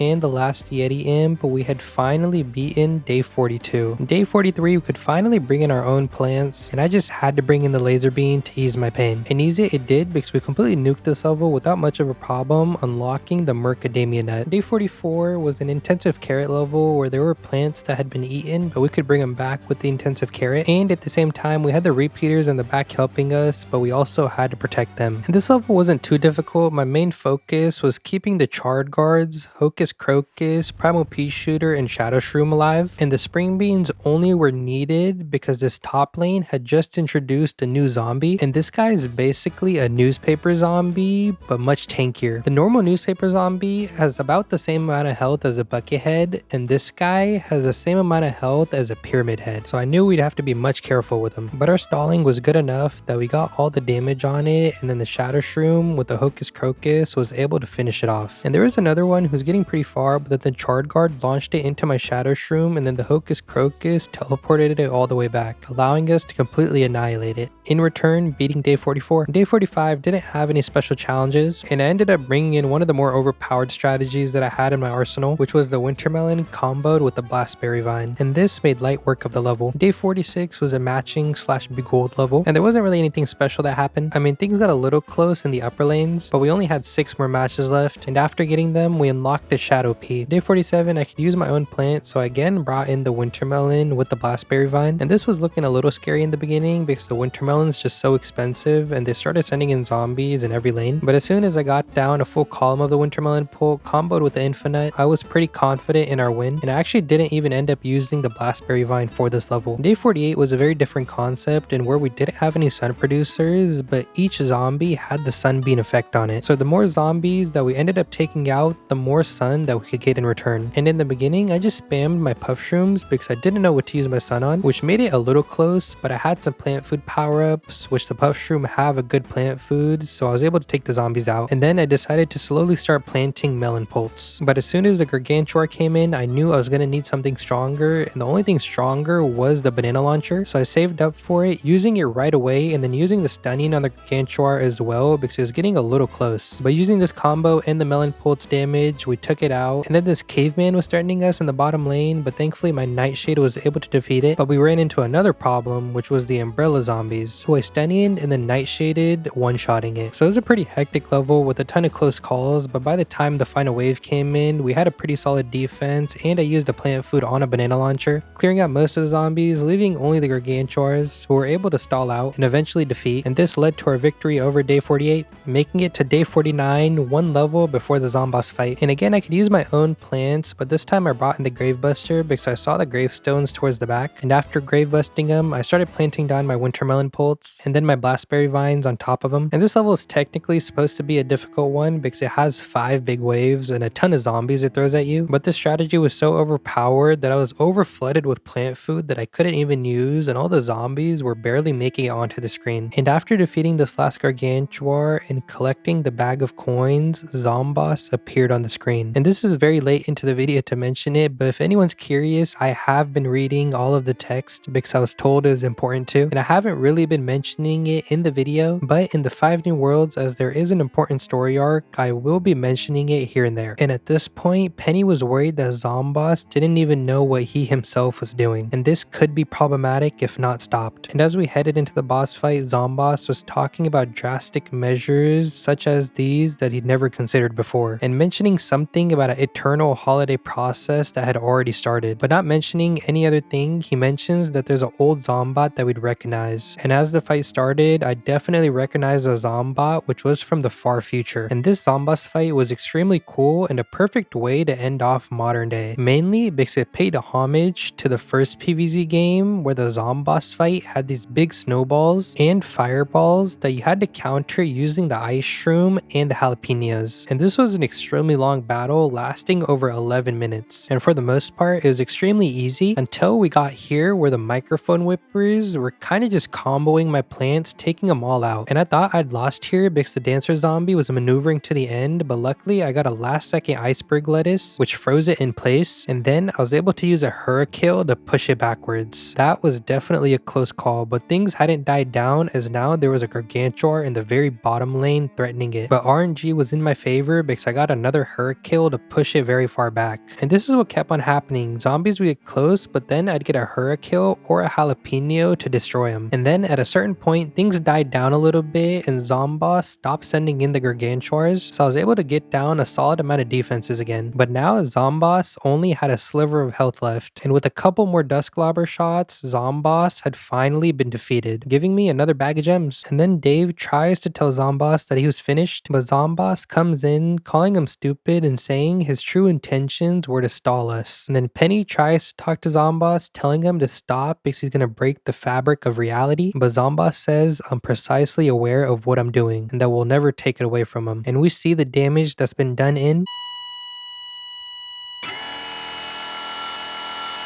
But before we tackle the world, I realized that I had enough coins and I could actually buy some skins for my plants. So I bought Mucky for Goopy Shooter, Galactic Schwaffle for Shadow Shroom, and lastly Goddess of Sun for Sun Shroom. And I also had an abundance of gems. So, introducing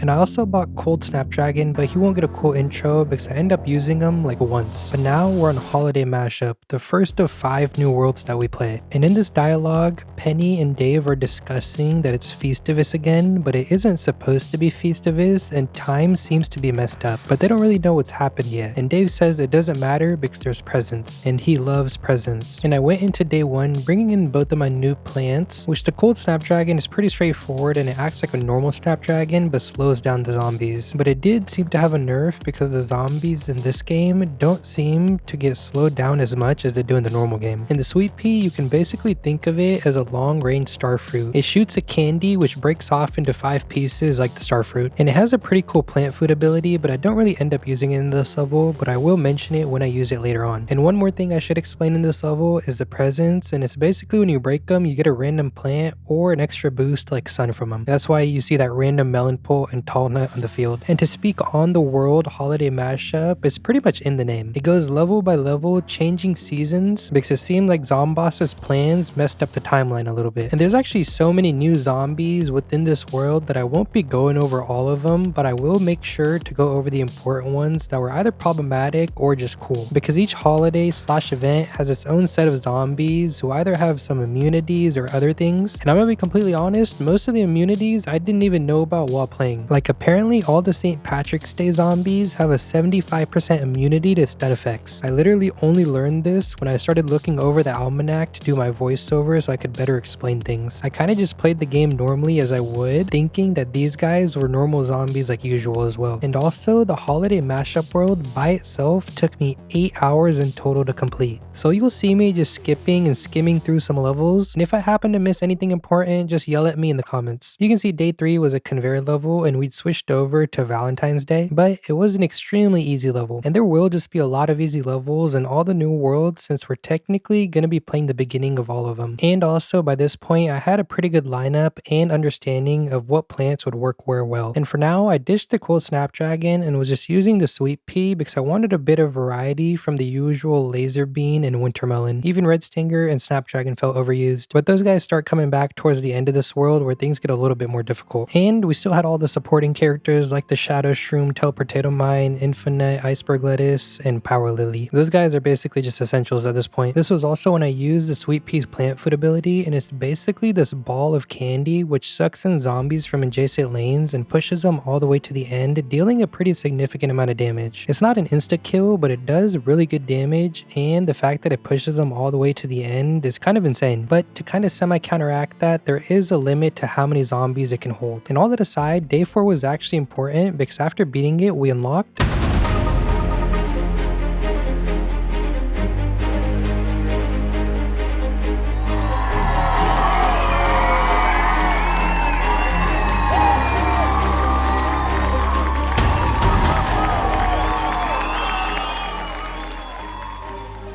Ghost Pepper's gotta be one of the best plants in Plants vs. Zombies 2. Its design and ability are just so cool. And I don't really use it a lot for most of the worlds that we have left, but there was this one world in specific that it came in very handy, and kind of the main reason it got the cool intro. Oh, and day 5 was pretty cool. It was spooky Halloween themed, and we basically had the Citrons as our main damage dealers. Day 6, I didn't really know what the theme of it was, but I did know it was all the zombies from PvZ Heroes, and all the zombies are reskins of other zombies that are already in the game. Well, that's what I thought at first, but then these Infinity clones started just looking like they were multiplying, and I don't really know why that was happening because it doesn't say anything in the almanac. So if anyone does know, be sure to tell me in the comments. My only guess is that they were all stacked on top of each other and started spreading out towards the end there. But anyways, we moved on to day 7 where we're back to Christmas, or in PvZ terms, Festivus. And this time you'll notice that alongside the presents for us, the zombies also had eggnog boosting their health. And this information was given to us at the end of the last level where Zomboss came in, saying that he's going to be providing drinks in every single level for his zombies to keep them healthy. And he called it phase 2 of his plan. But either way, it was pretty simple. And you can specifically tell on day 8 that I had no idea that the zombies had resistances to some effects, because all these zombies that are holding the sparklers have a 75 resistance to freeze effects, but I brought in the snow pea shooter. But somehow it still ended up working out.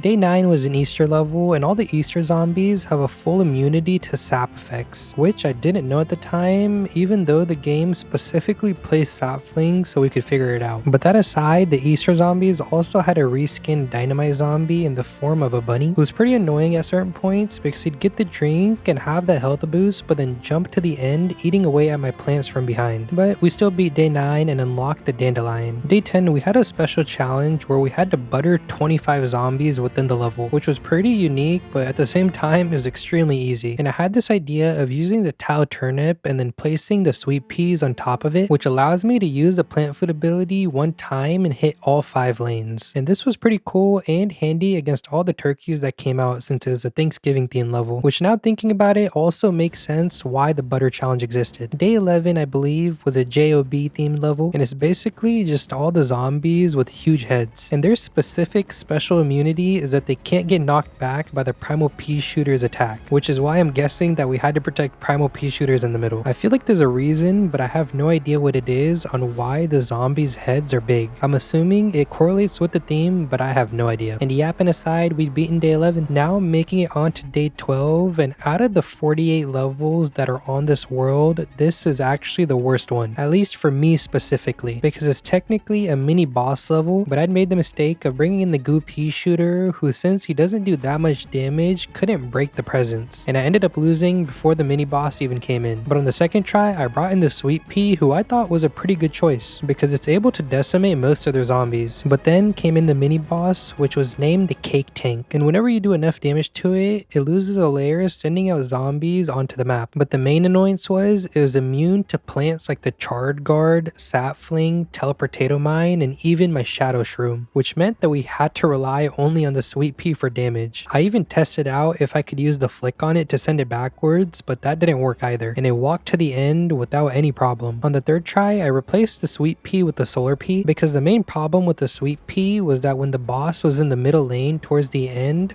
all the sweet peas on the upper 2 lanes and bottom 2 lanes became useless. But with the solar pea, since we can toggle the lobbing mode, it can attack them from the upper and bottom 2 lanes. And I thought this was a brilliant idea, maybe even the perfect plant for this boss. But then everything went south as the solar pea performed worse than the sweet pea. On the 4th try, I kind of just revamped everything and brought in my highest damage dealing strategy that I had, which was of course the winter melons comboed with the blackberry vine and a sprinkle of banana launchers. And this time things went a lot more smoother, because about the time it was 2 tiles in, it was already at the last layer, and the last layer was destroyed about 10 seconds later, which meant since my plants were all still intact, the remainder of the zombies was wiped out and we'd finally beaten day 12. Day 13 was a food theme level, and I decided to bring in both the sweet pea and the cold snapdragon because they just end up comboing well, with the cold snapdragon slowing the zombies down and the sweet pea dealing the majority of the damage. There were some pretty cool things like this one wizard who'd turn your plants into eggs, but he wasn't too difficult to deal with, and day 13 had been pretty easily beaten, unlocking the cactus. And in day 14 we had to protect cactuses, who are honestly extremely easy to protect because they just go underground whenever a zombie gets near them, and the only real threat to them is the gargantuars, who do end up getting sent in the cactuses lane near the end, but I had enough defenses down and stallers like the kernel pole, so it's pretty easy to deal with. And day 14 was a success. Day 15 had a scary challenge where we could only lose 4 plants, and in these levels the infinite is of course a must to bring in, and just to be safe I brought in some pretty strong offensive plants with the melon pole comboed with the blackberry vine. But there was one thing in this level that could potentially be annoying, and that was the Valentine's gifts that give you a plant whenever they get broken. And these were problematic because they're spawning plants near the front, and you can see in the top left that I'd already lost the 4 plants that I was allowed. And this wasn't because any of my plants got eaten, it was actually because I was using the shadow shroom and the power lily. And as the final wave was coming in, I knew I'd had to lock in because if I lost a single plant I'd lose. And luckily one of the zombies dropped a plant food, which I picked up using it on the infinite, and with the power of our other defenses, we had survived day 15. Day 16 was a Halloween themed level with no special challenges, so we were able to win pretty easily, unlocking the jalapeno.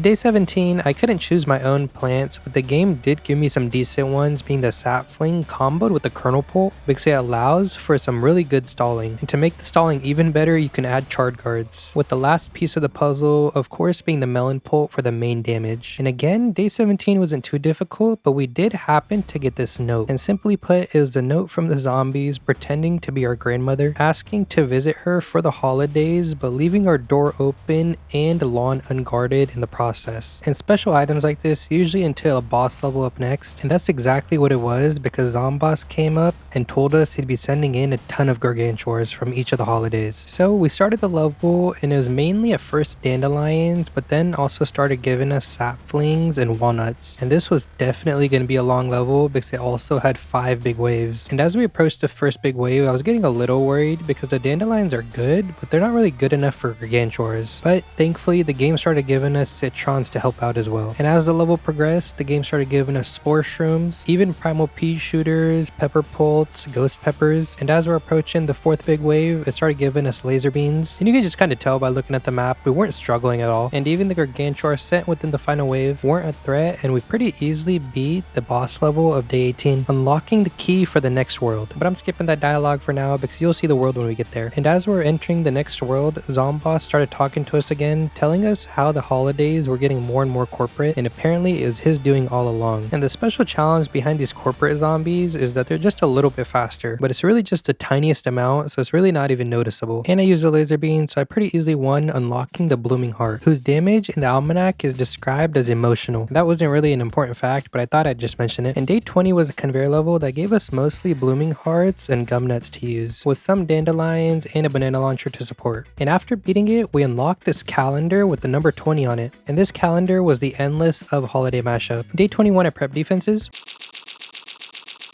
and I wanted to go with the winter melon pults instead of the normal ones, but I wouldn't have enough sun for that, so I chose to go with the melon pult comboed with the snow pea shooter. And honestly, as I started playing the level, I realized I could have brought in the winter melon pults because the gifts on the level actually give you more sun. And I thought that was pretty cool, but then we ran into a problem where a bunch of infinity clones started coming in, so I had to use a time warp on all of them. And even though this replenishes their health, it works out pretty well because the melon pults and blastberry vines thrive when all the zombies are grouped together. And using one last teleportato mine, we'd beaten day 21. Day 22 had this new cool challenge, and if you look in the top left, you'll see there is a sun clock with a timer next to it. And what this basically is I have to go 40 seconds within the level without spending any sun. And I quickly realized that the best time to do this was in the beginning of the level when there's literally no zombies to worry about. And this is pretty easily doable if we bring in the iceberg lettuce and use it since it costs 0 sun. And so I was able to survive that 40 seconds with only this one zombie on the map. But now the problem lies in the fact that I didn't have that 40 seconds to place down my sun shrooms. And just for that reason, I brought in the time warp once again, just so it'd give me more time to get down my sun producers. And even though it seemed like things were getting a little close towards the end, I still had a plant food which I used on my sweet pea, which helped us win against day 22. Day 23, our special challenge was to wrap up zombies 35 times. And I literally had no idea what this meant in the beginning. But then as one of these zombies walked into the weird bottles that were spawning and turned into a present, I realized what the challenge was. And this was one of those levels where you didn't want to plant down too many offensive plants because the zombies needed more time to get wrapped up. So by the time we reached the second big wave, I literally had 7,000 sun saved up with only one sweet pea in each row. And anytime the zombies would get too close, I would just use a time warp on them. But as soon as we reached that goal of the 35 zombies wrapped up, I started shoveling up the sun shrooms and planting down my sweet peas, eventually winning against day 23. Day 24 was another mini boss level with the boss being the Z-Mech. So this time I decided to bring in the laser beam instead of the sweet pea. And this was pretty cool because first a flying imp came in, dropping down to the floor, deploying the Z-Mech. And the Z-Mech was pretty annoying itself because it burned some of my plants, leaving a scorched tile, and then jump around, spawning more zombies. And this wasn't that big of a problem at first, until the Z-Mech started moving upwards and spawning the zombies closer to my defenses. And he had like this teleporting ability that would teleport zombies in very far forward. But I had the laser beam and its plant food ability, so I was able to pretty easily dwell dwindle his health down. With that, pretty easily defeating the mini boss of day 24. Day 25 introduced a new zombie, which was the Z-Corp Chair Racer. This guy was pretty cool because he comes in at high speeds, and then when he collides with one of your plants, goes flying up in the air, basically hurling itself 2 tiles to the left. And these ones could be pretty annoying because if you didn't have the right defenses down, they just jump over your plants, forcing you to just plant down other plants in a very awkward position to defend against them. And this level ended in a pretty hectic way as I lost 3 of my lawnmowers to the Z-Corp Chair Racers, but I did still end up winning. Day 26, I couldn't choose my own plants and was forced to use the dandelion, sweet pea, spikeweed, and jalapeno, and thankfully the sunshroom as my main sun producer. And while this level started off pretty bad because I didn't realize that there was like a turkey hoarder towards the back, and because of it ended up losing 3 of my lawnmowers. And with my defenses looking kind of abysmal, I didn't have any time to recover and ended up losing nearing the second big wave. On the second try, I realized my mistake and I wasn't using the correct plants in the correct areas. So this time I placed sweet peas with spikeweeds right in front of them, and this took care of the turkeys very easily. And afterwards was when I started planting down my dandelions, with this time things going much smoother as the level progressed. And eventually we reached the final wave, which I didn't even have to use my 3 plant food to defeat, and we unlocked the sweet potato. Day 27 introduced a pretty scary zombie, and it was this one witch that was flying on the broomstick. And the witch can fly over anything, and this even includes the lawnmowers. So we had to be careful that we didn't let them get too far, and for this reason I brought in the lightning reed because it'd make sure that the witch was always getting hit by something, and since it had some pretty low health at 350, it'd be easy to deal with. And this plan worked out pretty well. Day 28 was a pretty interesting one because there's all these gifts on the map and we're given 4 gravebusters to take them down. And it's always beneficial to start in the very back because those plants can then start damaging the gifts in front of them. And once the back layer was down, instead of going for the layer right in front, I skipped 2 because I knew that the back plants could get the 2 layers in front of them, and then this other layer that I was getting would get the other layers in front of them. And using this strategy, we'd pretty easily opened up all the gifts by the time the first big wave came in. And for safety precautions, we did have some extra plants like the Hypnoshroom, Hurricane, and Gumnut, but I was very unaware of what was about to happen because as we beat the first big wave, it said round over and burned all of my plants. And then round 2 started, giving me more gift boxes to open. And I was confused for a little bit, but then I started deploying the same exact strategy that I did first time, pretty easily getting all the gifts open and getting past round 2. Round 3 gave us about the same amount of gifts as round 2, but then as the final wave came in, the game pulled a fast one on us, putting all our plants in the very back into gift boxes again. But this wasn't too big of a setback, so we defeated all the zombies, unlocking the Boingsetta. And Boingsetta is pretty cool because every 25 seconds it does an attack that deals heavy damage to all obstacles on the map. And even cooler, it chills the zombies in its lane for 5 seconds. So it could have some pretty cool combos with plants like the Goo Pea Shooter who struggles with obstacles, but I'm not gonna lie to y'all, I don't ever use it after this, mainly because I just have so many plants unlocked that I just forget about it. In day 30, we had to protect these 3 infinites towards the middle, and since the plants we had to protect were infinites, I had a pretty good feeling that the zombies coming in were gonna be pretty devious. So I brought in the Wintermelon Pole as my main attacker, and it's good that I chose the Wintermelon Pole because I didn't realize that this was actually a mini boss wave, and the mini boss we're going up against was Professor Brainstorm, who basically just teleports around, spawning 3 zombies at a time. And this was a very annoying boss fight because we had to get rid of the zombies first and then we could deal damage to Professor Brainstorm, but he'd always have zombies in front of him, so we couldn't deal that much damage. And this level ended up taking a pretty long time, but we did eventually defeat him using a teleportato mine, finally winning against day 30. Okay, and day 31 was one of the levels where Dave and Penny were talking, but this was one of the few times that I accidentally skipped over the text, and I'm guessing that they were talking about how to use the Strawburst because we were defending them in the middle, but I literally had no idea what they did. And looking at it afterwards, apparently you're supposed to click on them and they're kind of like banana launchers. And we had another problem with that being the overstuffed zombie, but I got really lucky here because apparently his ability is not taking damage from straightforward projectiles, kind of like the shovel zombie from Lost City, and I just happened to bring in the Wintermelon Pole, making a semi-annoying zombie pretty easy to defeat. And in return for beating the level, we unlocked the Strawburst. Day 32 is pretty interesting because I saw the imps to the right and thought, oh, I could just beat them using the Goo Pea Shooter. And if they happen to send the imps in masses, I could just use the Shadow Shroom and a plant food on it. And very coincidentally, this was where knowing the resistance of the zombies would have come in handy, because looking at the screen, you can tell that these guys are completely immune to poison effects. And my 2 main attackers that I prepared for the level happened to be poison plants, which inevitably meant that I lost. And I'm not even joking, I was so confused that this was the first time that I actually went into the zombie almanac. And right there in red, it says fully resistant to poison effects. So on my next try, I brought in the sweet pea, and I think my brain was like tweaking or something because I brought in the shadow shroom again, knowing full well that it doesn't do anything. But either way, we won pretty easily this time. In day 33, I stuck with the same strategy of the sweet peas, but this time I had enough sun to plant down saplings as well. I was having a little bit of trouble with the Imp Gantuar and the Gargimps in the very bottom lane, but sweet peas plant food came in clutch, pushing them all the way back. And the Imp Gantuar has about the same amount of health as a pyramid head, while the Gargimp is closer to a bucket head. And though they have a little bit less health than expected, they both have the ability to smash your plants in one attack. So I don't think it's crazy to say that they're actually worse than a normal Gargantuar. But moving on to day 34, we had to protect these two 3-peaters in the very back, and this time I brought in the laser bean instead of the sweet pea. I just thought that it'd be more handy in this level because we had 2 columns of gifts blocking us, and this level had the chef zombie who works the same way as a jester does. And I'm pretty sure that the sweet peas projectiles get shot back at us if they catch them. And even though I brought in the laser bean, you can see that space was heavily limited and it was kind of just random things everywhere. But using the shadow shroom, we made it work. And day 34 was beaten. Day 35 was pretty cool because it was basically the plant side of PvZ heroes against the zombie side of PvZ heroes. Like we had Green Shadow, Captain Combustible, Grass Knuckles, Walnut, Chompzilla. We had Citron, who I'm just realizing is named Citron in both games and doesn't have a special name in PvZ heroes. We even had a little Spadao, but then we had some questionable ones like Fume Shroom impersonating Nightcap or Red Stinger impersonating Rose. But of course, I'm guessing they just picked the closest plants. And on the topic of PvZ heroes, there might be some of you wondering what decks that I like to use in that game. And if I'm trying to have fun, I'll use Grass Knuckles as my hero with the Captain Cucumber deck. But if I'm trying to be sweaty, I'll use a Z-Mech Professional Swarm deck. Definitely did not copy that second one from Frima. But anyways, we'd eventually beaten day 35. Day 36 was a mini boss level as Zomboss came to us asking for our help, because apparently he'd created something that even he feared, with its name being Multiplicity. And what this boss does is that every time it's defeated, it splits into 2 weaker and smaller enemies. But it takes a lot of damage to do so, because it starts off at 5,000 health, but with each split, the health halves. And each time that it splits, its health increases. So things definitely got crazy, and I was starting to use my plant foods on the Shadow Shroom whenever there was too many of them on the screen. But there was a problem, because each time they split, they lunged forward, and some of the imps got to the end getting my lawnmowers, so I had to quickly use a time warp, sending them all the way back. And that time warp came in very clutch, because if I didn't have it, I definitely would have lost. And thankfully, we're eventually able to defeat all the imps, beating day 36, and Zomboss was very relieved that the menace was defeated. And I think at this point, we've kind of mentioned all of the special challenges that were added into the holiday mashup, even going over most of the important zombies. So I'm gonna speed things up a little bit. Days 37, 38, 39, 40, 41, 42, and lastly 43 were all defeated on the very first attempt. But day 44 was where things got a little difficult, because we had all these potato mines in the middle and we had to prepare defense to start off the game. And it was also pretty obvious that the game was going to send zombies in the middle lane because it forced us to use the sweet potato. And this was the setup that I started off with, which completely failed because some of the turkeys from the zombies hit the potato mine. And very quickly I was confused because I didn't really understand how to avoid those turkeys. And then I thought, what if I just plant food the infinite right as I start the level? But for some reason that didn't work either, even though the turkeys hadn't made it onto the potato mine. On the third attempt, I thought maybe we can defeat the turkeys before they even make it onto the map, but I would need a plant that can reliably do that, so I chose the lightning reed, but that also didn't work as the turkeys exploded the potato mine. And at this point I was genuinely confused, so I started just doing random things like planting my potato mines in the back. No real reason to do this, I was kind of just mind boggled. But this was when I learned where I was messing up, because apparently the Gobbler King zombies, and those are the ones that carry the turkeys, they were never spawning in the top middle and bottom middle lane, but instead they were in the very top and very bottom lane. And don't mind this loss, this was actually a very helpful attempt. So now we knew that we could easily handle the turkeys, and the last attempt I actually lost because a dragonfly dropped a zombie onto the potato mines, which meant that we couldn't use the lightning reed for damage because we don't want the dragonfly dying and dropping the zombie. So this time I used the ultimato, kind of just using a random plant that I thought would be good for the turkeys and the regular zombies, and this was working extremely well because the turkeys got eviscerated and the dragonfly zombie was getting sucked in by the sweet potato. And even better, the sweet potatoes weren't actually taking any damage because I used the infinites wall to protect them. And this was good because if the turkeys even get a second, they could do an insane amount of damage to the sweet potato, and we want to try to protect it at all costs as we have a limited amount of sun. But as the level progressed, we ran into a couple of problems. There was a snowball thrower that froze my infinite infinite in the very top lane, so I wasted some sun planting another one in the bottom lane. But all the while that happened, my sweet potato actually got eaten in the top middle lane, so a bunch of zombies actually made it through, taking the lawnmower. And even worse, we didn't have an ultimato there. So I did try to quickly shovel my ultimato in the bottom lane and replace that top middle one, but it just didn't do enough damage, and one of the imps from the barrels leaped onto the potato mine. And that last part's also important because it means that we can't let the sweet potatoes suck in the barrel zombie, because if that barrel gets into the lanes of the sweet potatoes, the imps from it will eventually get onto the potato mines. So to try and defuse that problem, I brought in the wintermelon pole because I knew it'd be very good against the turkeys, and it'd of course be good against all the other zombies as well, but the only problem was that it could also deal damage to the dragonflies in the middle. So I had to just pray that it didn't deal enough damage to the dragonfly before it got sucked in by the sweet potato. Oh, and I forgot to mention this, but the infinites wall is also important because it blocks the dragonfly zombie. But if there's no wall, as you can see in the top lanes, the dragonfly can carry the zombies over, which led to a zombie getting close, but I did have a teleportato mine and I was able to bring it back. But all the while that was happening, more zombies got past, so I had to just use my time warp that I had. And even though this was going well for a while, it kind of just started to fall apart nearing the end, with me even losing a wintermelon pole and a lawnmower in the top lanes, and eventually the bottom middle one as well. And at this point it was cooked, and some weasels impersonating bats made it all the way through. But I had another idea, and I didn't mention this last attempt. The melon poles kind of just completely glitch out when the turkeys are getting sucked in by the sweet potato, which would give the turkeys more time to eat away at my defensive plants. And this time I brought in the spikeweed to counteract that. And this, even though there were some hurdles like one of the sweet potatoes getting frozen, worked much better. And as the final wave was coming in, there was a very close call in the top middle lane with a bucket head, so I just used my mower launch to defeat it because I felt like keeping that wintermelon pole alive was much more important. And that was definitely the correct decision, as a bunch of zombies gathered into that lane because of the sweet potato, of course. And if I hadn't mower launched, I definitely would have lost there. And thankfully this time we beat day 44, unlocking the collie power. In day 45 we had to protect these two spike rocks and ice weeds, and this could have been difficult because there were fisherman variants in this level, but I always bring in the infinite, so I was able to block their hooks. And the strength of the collie power, sap fling, and laser beam dealt with the rest of the zombies. Day 46 was definitely a little scary because we had to protect these flowers in the middle-ish area from being trampled on, and even though I'd brought in the laser beam and sap fling, the zombie side was also sending in a lot of threatening zombies like the gargantuars, which made me a little worried. But little did I know that the gargantuars wouldn't be the problem, and instead it would be this thing called Taco Tuesday, where this one imp decided to just land right behind my wall and trample the flowers before I could even see it. On the second try, to make sure that this didn't happen again, I brought in my overpowered strategy of the wintermelon poults and blackberry vines, which I'm not gonna lie, barely handled that one imp, but it did handle it. And right after, I had the idea of placing blackberry vines in that lane with the other plants, so my plants would have more time to defeat the imps just in case it happened again. And the level was made much easier to defeat. Day 47, I didn't even want to try anything new or take any risk, as I knew that the level was going to be insane, mainly judging by the fact that it had 6 big waves, the most we've seen in the game and the most we will see moving forward. And what I meant by not taking any risks was stalling out the first zombies and just planting an insane amount of sunshroom and getting down as many wintermelon pult blackberry vine combos before things started getting hectic. And by the time we reached that third big wave, I had about 2 wintermelon pults in each lane, as well as 2 blackberry vines at least in each lane, with some having 3. Oh, and of course I had to bring in the infinite and the best staller being the chard guard, and I didn't bring in the shadow shroom as I already had pretty much the best damage dealers in the game, and focused more on other plants like the power lily and the teleportato mine, who I knew would be extremely handy. And I would love to say that this was difficult, but I'm not gonna lie, this combo made this level extremely simple, because even though the imps do get launched right onto the wintermelon pults, they're defended by the blackberry vines, so we don't end up losing like any of them, and easily beat day 47. Now finally making it to the final boss fight of the holiday mashup, where Dr. Zomboss first gives us a Christmas jingle and then instantly starts spawning in zombies with himself sitting in the Zombot seasonal slayer. And the main plants that we got this time were the dandelion, blooming heart, cactus, sweet potato, and jack-o'-lantern, with the occasional ghost pepper and coconut cannon. And this strategy seemed to be going pretty well, as the back plants defended against the zombies and the jack-o'-lanterns were far up front to deal damage to the Zombot machine. But then we ran into a problem, which was the gargantuars, and the defenses in the back were just not good enough to fend him off, so he pretty easily made it to the mower. And then his second Zomboss made it to the end in a lane where there wasn't a mower and defeated me as we just made it past 4 of the Zombot's health layers. And seeing just how easily the Gargantuars got through my defenses, I knew that there was something wrong with my strategy, which I quickly picked up, and the problem was that I was planting my jack-o'-lanterns far up front, when instead I should have been planting them in the very back to deal with the Gargantuars. So that's exactly what I did this time. But there was also another problem in the fact that the game doesn't give you all 5 jack-o'-lanterns to cover all 5 lanes, and instead you're forced to utilize the sweet potatoes to suck the Gargantuars into the lanes of the jack-o'-lantern. And there was a moment in this attempt where we lost 2 of our mowers because I didn't have the sweet potatoes in the right place and our jack-o'-lanterns had run out of juice, but these were easily fixable problems. And the main strategy now was placing the sweet potatoes in the lanes that still had the mowers, which was exactly the lanes that still had the jack-o'-lanterns. And this ensured that even if a zombie made it through the defenses, it would be in a lane that still had mowers. But as we slowly dwindled Zomboss's health down, I was starting to realize that the flow that we'd picked up in placing the plants was pretty difficult for the zombies to get past. And eventually, after a very long-winded battle, we had beaten Zomboss and collected the holiday mashup trophy. And Penny assured us that the time distortions were now fading. And then Zomboss came in saying that he's in an incredible amount of pain, physical and emotional, but mostly physical. And then he complained about how we ruined his vacation, mentioning that we'd see him in an era of nothing but labor. And by an era of nothing but labor, Zomboss means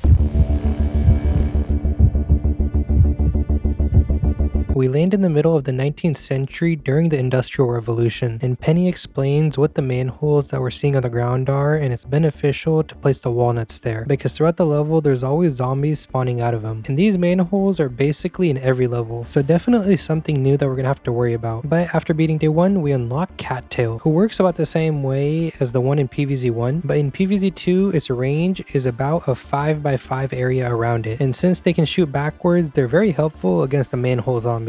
So for day 2, I just placed a column of cattails and then surrounded them with primal sunflowers, as it just seemed like the most optimal strategy to defend them while they dealt their damage. It also has a pretty insane looking plant food, which sometimes kind of just misses all the zombies, but if it ends up hitting them, it does an insane amount of damage. Day 3 was a conveyor level consisting mostly of the cattail, later adding repeaters, and we also see a new zombie named the Gentleman Zombie, which I believe is from PvZ Heroes. And you just saw me blow over them away because normally they just fly over any of your attacking and defensive plants, and the only plants that they actually stop to eat are your sun producers, so they can end up being pretty annoying. Day 4, another simple level in which I mainly used the same strategy and then added saplings to it, and this strategy was of course solid against everything, so I used a plant food to end it off, unlocking the Fanilla. And Fanilla is a pretty cool plant with its attack slowing down the zombies, and the farther down the lane the zombies are, or to put it in a different way, the farther they are from the Fanilla, the more they get stunned, meaning the closer they are, the less the zombies get stunned. So this plant can definitely be good if used in the right situations, because it's basically like a sapling but can hit every zombie in the lane. And though it is good, I don't really end up using it. And from this point on, I'm not gonna lie, the Steam Mages was a pretty easy world for me, so I'm gonna speed up a little bit and then slow down in the area where the difficulty starts racking up. And don't worry, I'll explain all the new zombies and all the new gimmicks in that later area. But for now, day 6, 7, 8, 9, 10, 11, 12, 13, 14, 15, 16, 17, 18, 19, 20, 21, and lastly 22 were all beaten very easily, which after I unlocked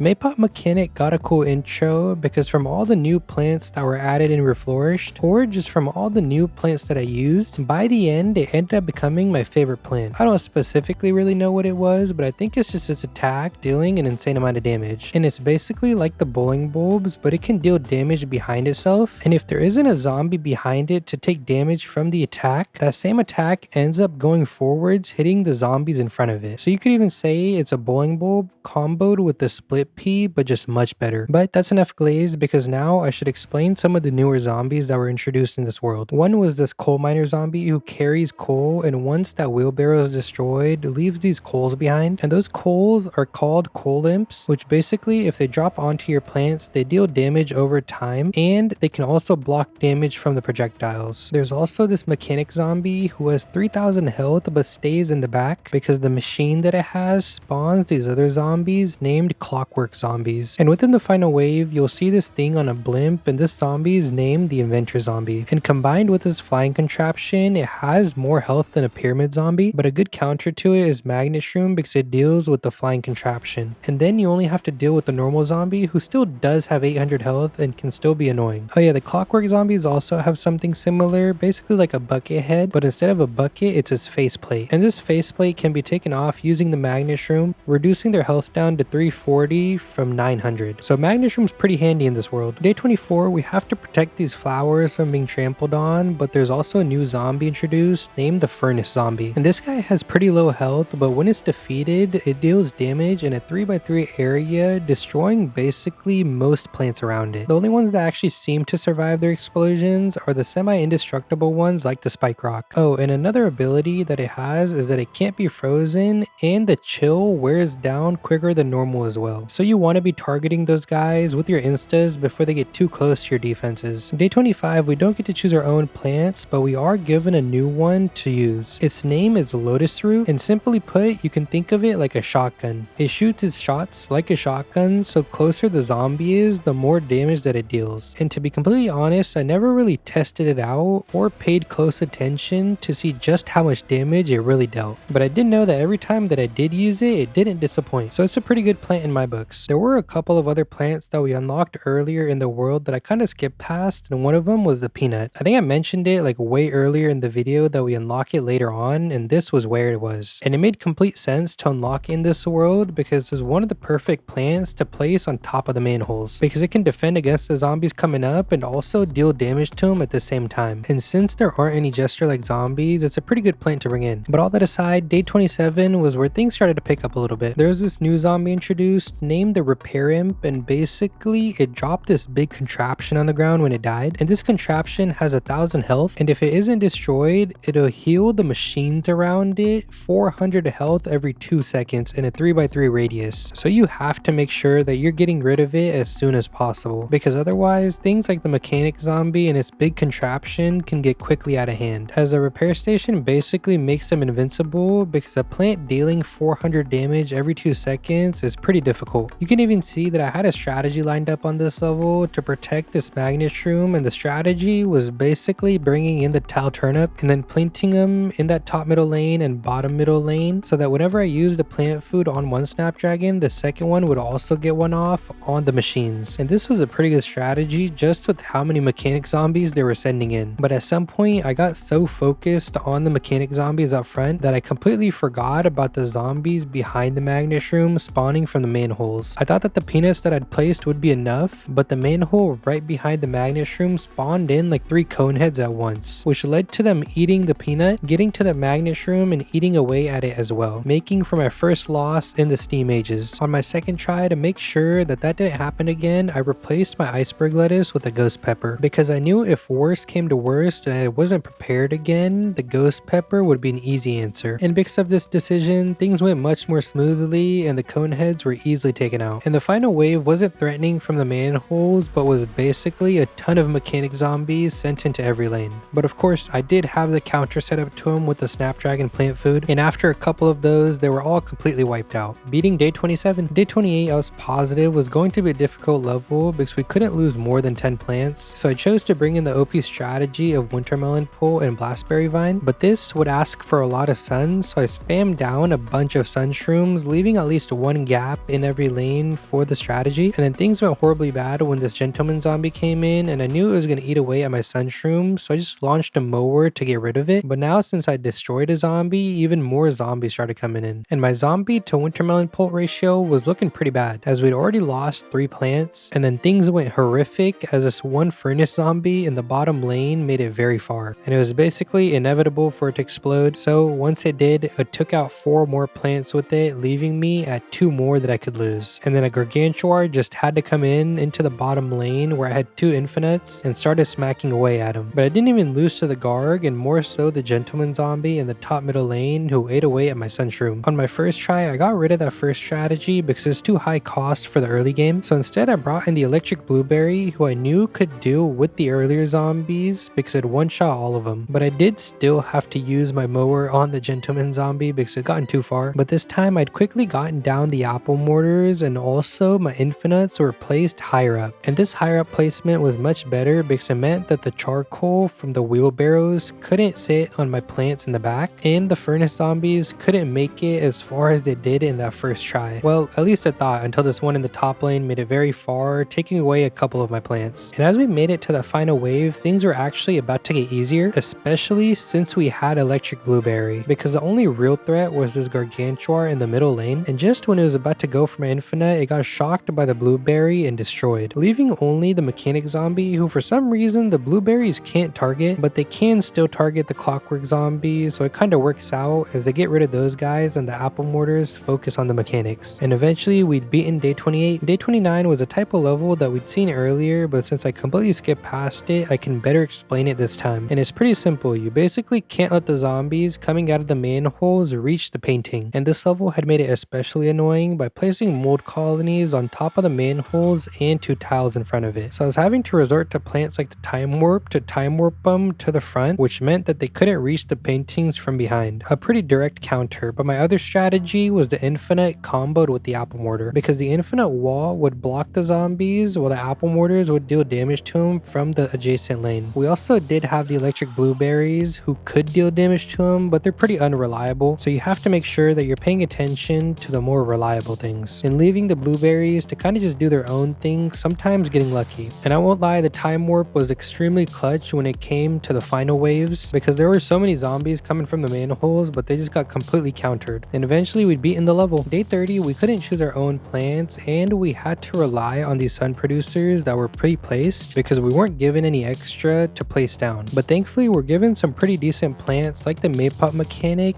and the Endurian, especially for the Steam Mages, as it can deal damage to the manhole zombies. We also had the Power Lily, which is always good, and though we were given the Wintermelon pull, I didn't really use it because we never had enough sun to, and we survived pretty decently up until the final wave, because that's when things got a little hectic. I had lost a lot of my plants, but eventually we did win by stalling out these barrel zombies and using potato mines on them. And the barrel zombies aren't anything too special, they're basically a tanky zombie who gets super speedy when they lose their barrel. Day 31, I could bring in any plants that I wanted, so for my main strategy, I decided to go with the apple mortars and a double Electric Blueberry. And I'm not gonna lie, this worked wonderfully, because if you have enough Electric Blueberries, they kind of just incinerate anything that comes onto the map. And if they don't happen to get the job done, the apple mortar spam will. Oh, and of course, we can't forget the peanuts for the manholes. And if you don't want to use them for the manholes specifically, you can just use them as a wall plant like a normal walnut. I mean, it's just so versatile. And now, peanut glaze aside, we'd made it to the Zomboss fight of the Steam Mages. And you might have noticed that I didn't really talk about the story of the Steam Mages and what happens with Zomboss. And that's mainly because there really wasn't any. There was like one level besides this one where Zomboss came in. But this absence works into the lore. And for now, we can put that aside because we're going up against the Zombot Locomotive, whose main ability is of course spawning the zombies like normal, but once in a while he also launches imps that go from back to front, eating away at your plants from behind. But thankfully we are given the Maypop Mechanic and the cattail to deal with them. And you might have noticed that this Maypop Mechanic here has different colored gears than the other ones, and this was also one of the main reasons I really liked it, as it acted like the cactus, because once you plant fooded it, its gears were permanently upgraded and dealt more damage. And I don't know specifically how much more because the almanac doesn't say, but it definitely was more, and it's permanent, which is even cooler. Oh, and my last bit of glaze is that the color of the gears is cool as well. And I can't lie, the Zomboss fight ended up being really easy with me not struggling at all, and we had our lawnmowers in the back, so we didn't have much to worry about. But this was to be expected because the Steam Ages was a 4 jalapeno difficulty. And I didn't mention it earlier, but Holiday Mashup was a 5 jalapeno, just like Big Wave Beach and Modern Day. And the rest of the worlds that are left over are technically much easier. Oh, and there isn't too much dialogue here. It's basically Zomboss saying that he got what he came here for and basically told us that our victory was for nothing and just left. And now we're going to take a little detour from the main story into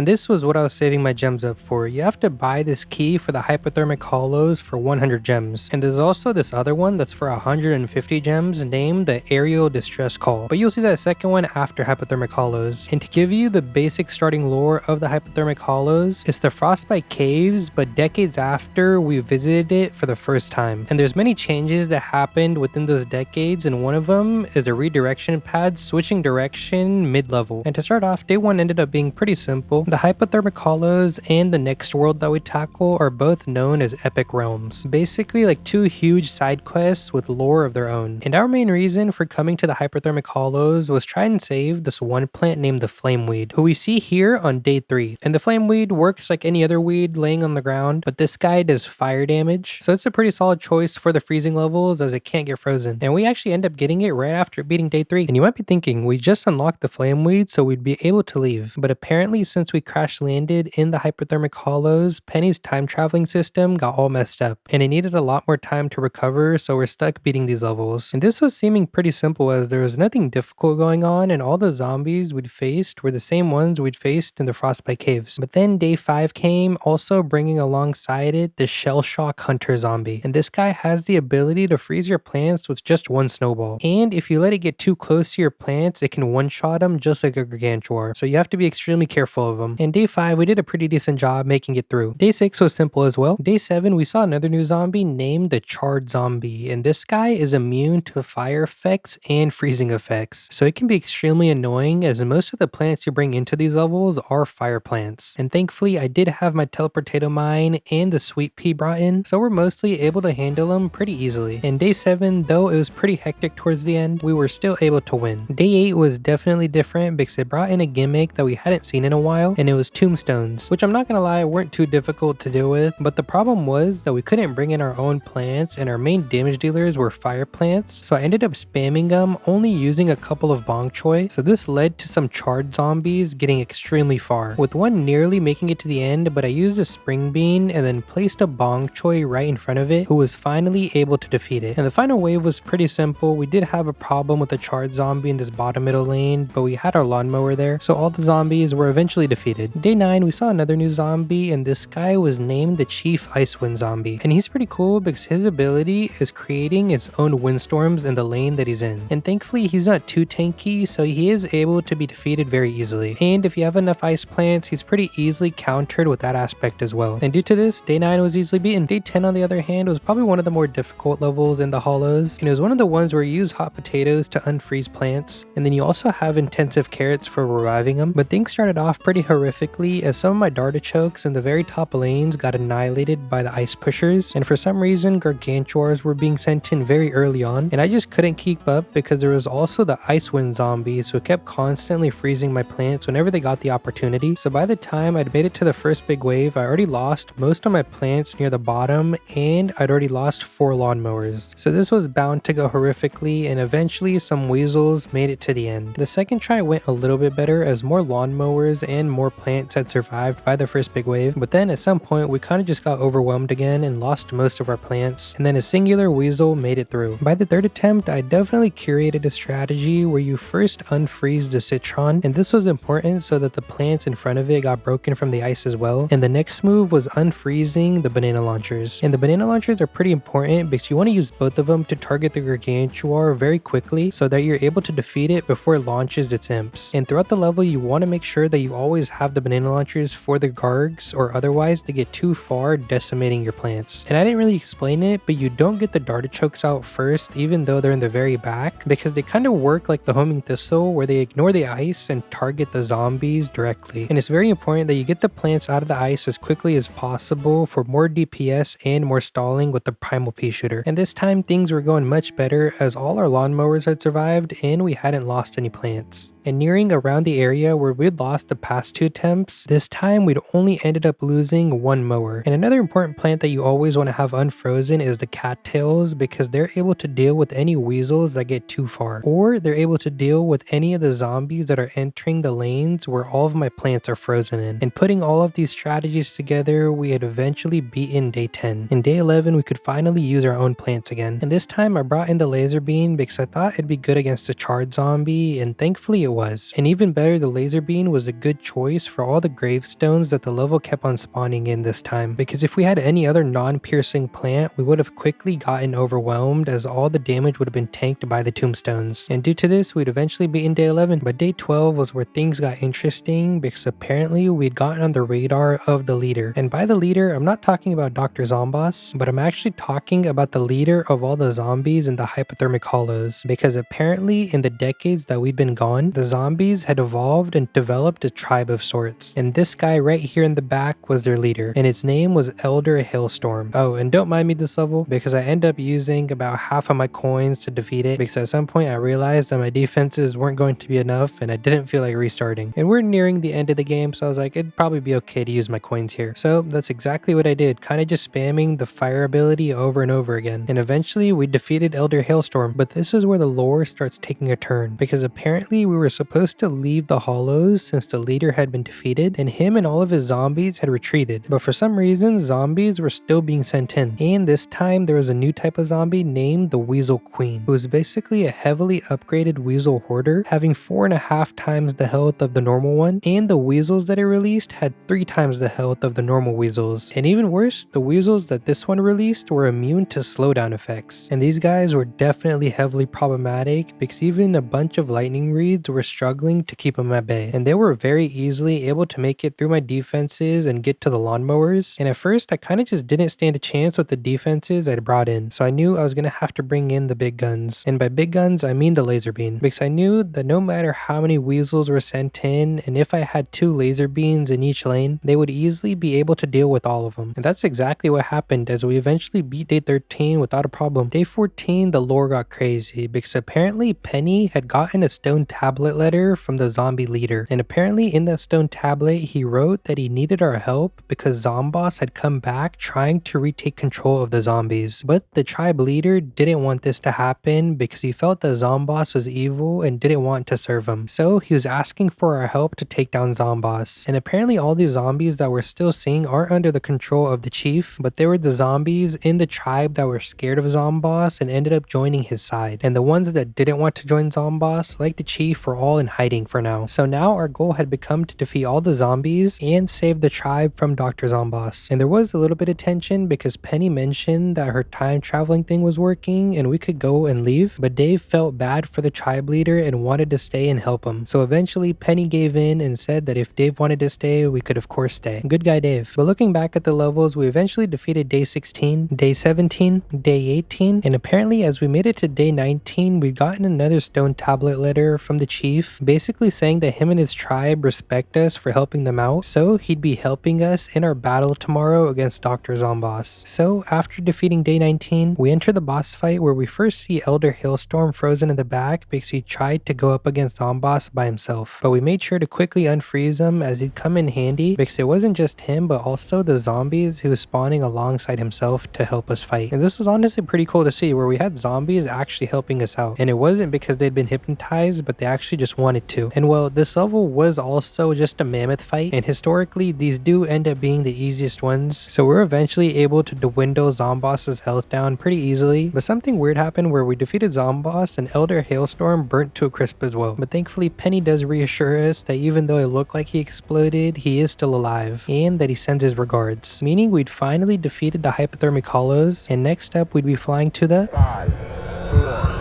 3, 2, 1. The Soul Earth space is probably my favorite world of the entire game, and it wasn't really because of its lore or anything, but it was genuinely just fun to play and something really refreshing. Because looking at the screen, you can see that all the zombies are practically flying, and their goal in this world isn't to get to the end, but instead try and break this shield in front of them completely. And breaking this shield basically means that our whole system runs out of energy and we lose. And you can see the health bar of this whole system on the top left. And this wasn't the only cool thing about this world, because it also had some pretty cool plants like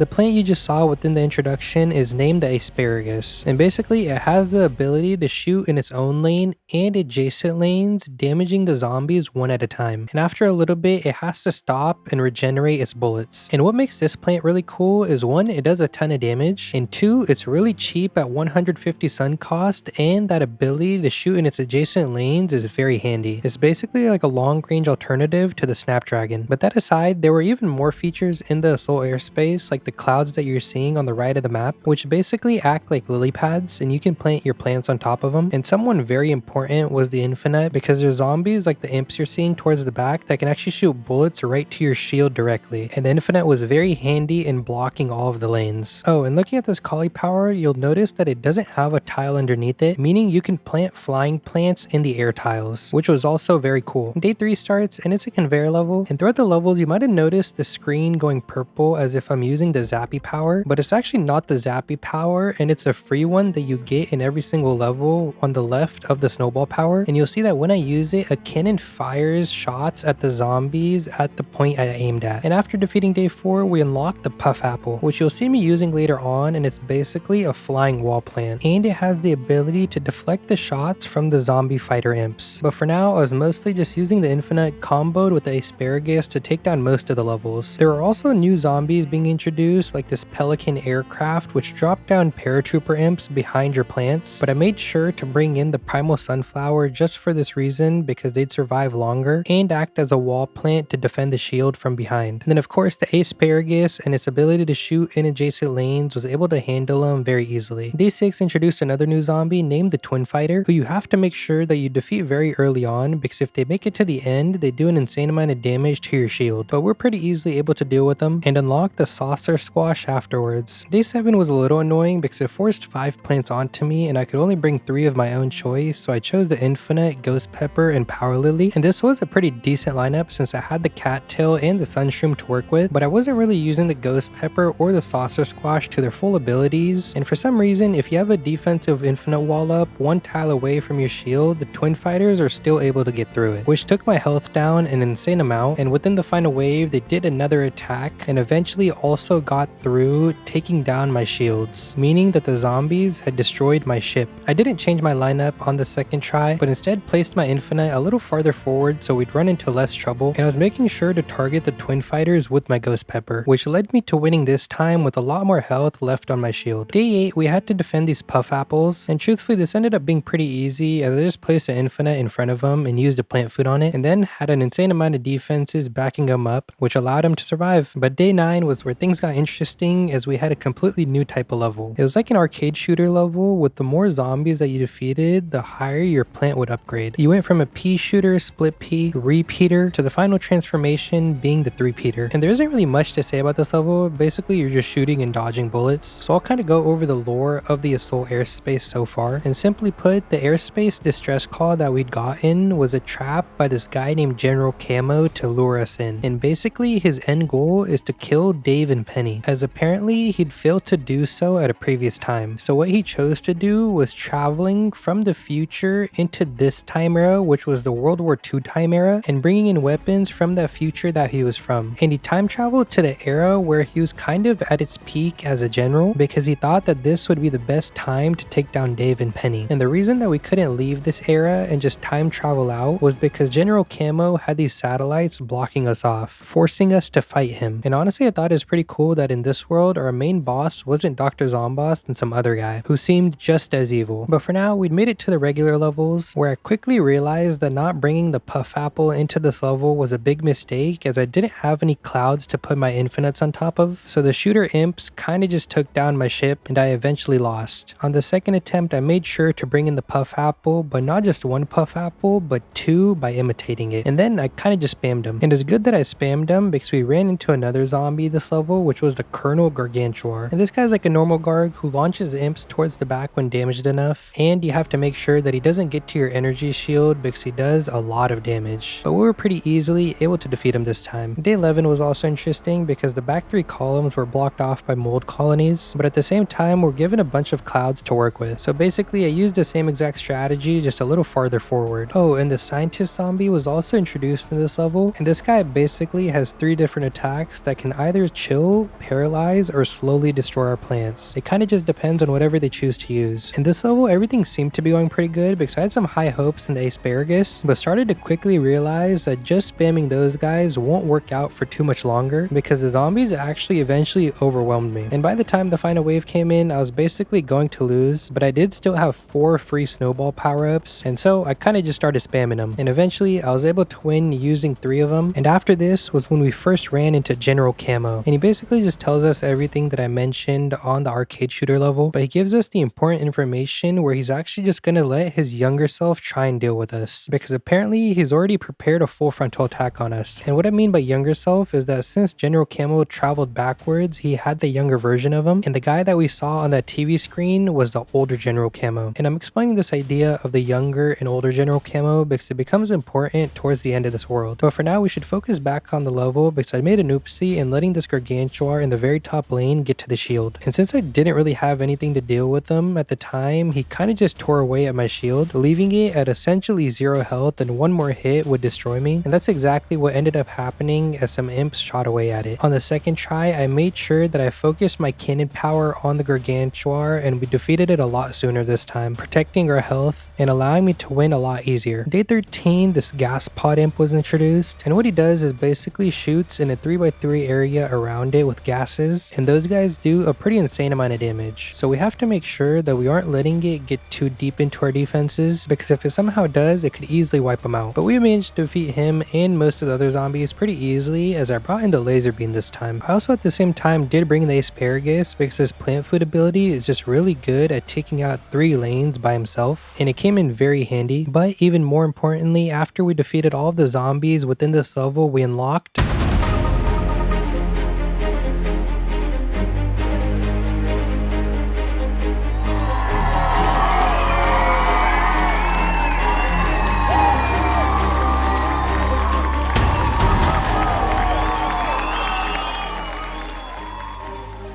and this plant is named the P15 Peagle Pod, and what it does is shoots out P commandos in its own lane and adjacent lanes, dealing an insane amount of damage and then taking a little bit of time to recharge. So basically like a heavy damage dealing asparagus. And as far as high sun cost plants go, this guy probably became my favorite after I unlocked it, because if you have enough of them, you can instantly just take out any attack that the zombies send at you. Oh, and though we unlocked a new plant, the zombies also had a new zombie named the Commando, who had this huge rocket launcher which he kind of just shot wherever he wanted to, because the trajectory of the shot changes every time that he shoots. But in the face of the Peagle Pod, he kind of just didn't do anything, as it got taken out pretty much instantly. And the same thing happened within the final wave, because as soon as the Peagles started shooting at the zombies, they kind of just got wiped out and they weren't a threat at all. Day 15 was a lot different because we couldn't use our own plants and were dependent on the conveyor, and the conveyor gave us some decent plants like the banana launchers and red stingers, but it also gave us the Mercademia as our main defensive plant and no moonflower to boost it. And I wasn't really properly selective with my banana launcher attacks, so a lot of zombies got to the end very quickly and did an insane amount of damage to my shield, and I did end up losing on this first try. On the second try, I made sure I was using my banana launchers whenever they came back up, and there was sort of a strategy that the level wanted you to use, and it was heavily dependent on this new plant that we're about to unlock named the Nesperio. And what this guy does is it basically sucks in zombies in a 3x3 radius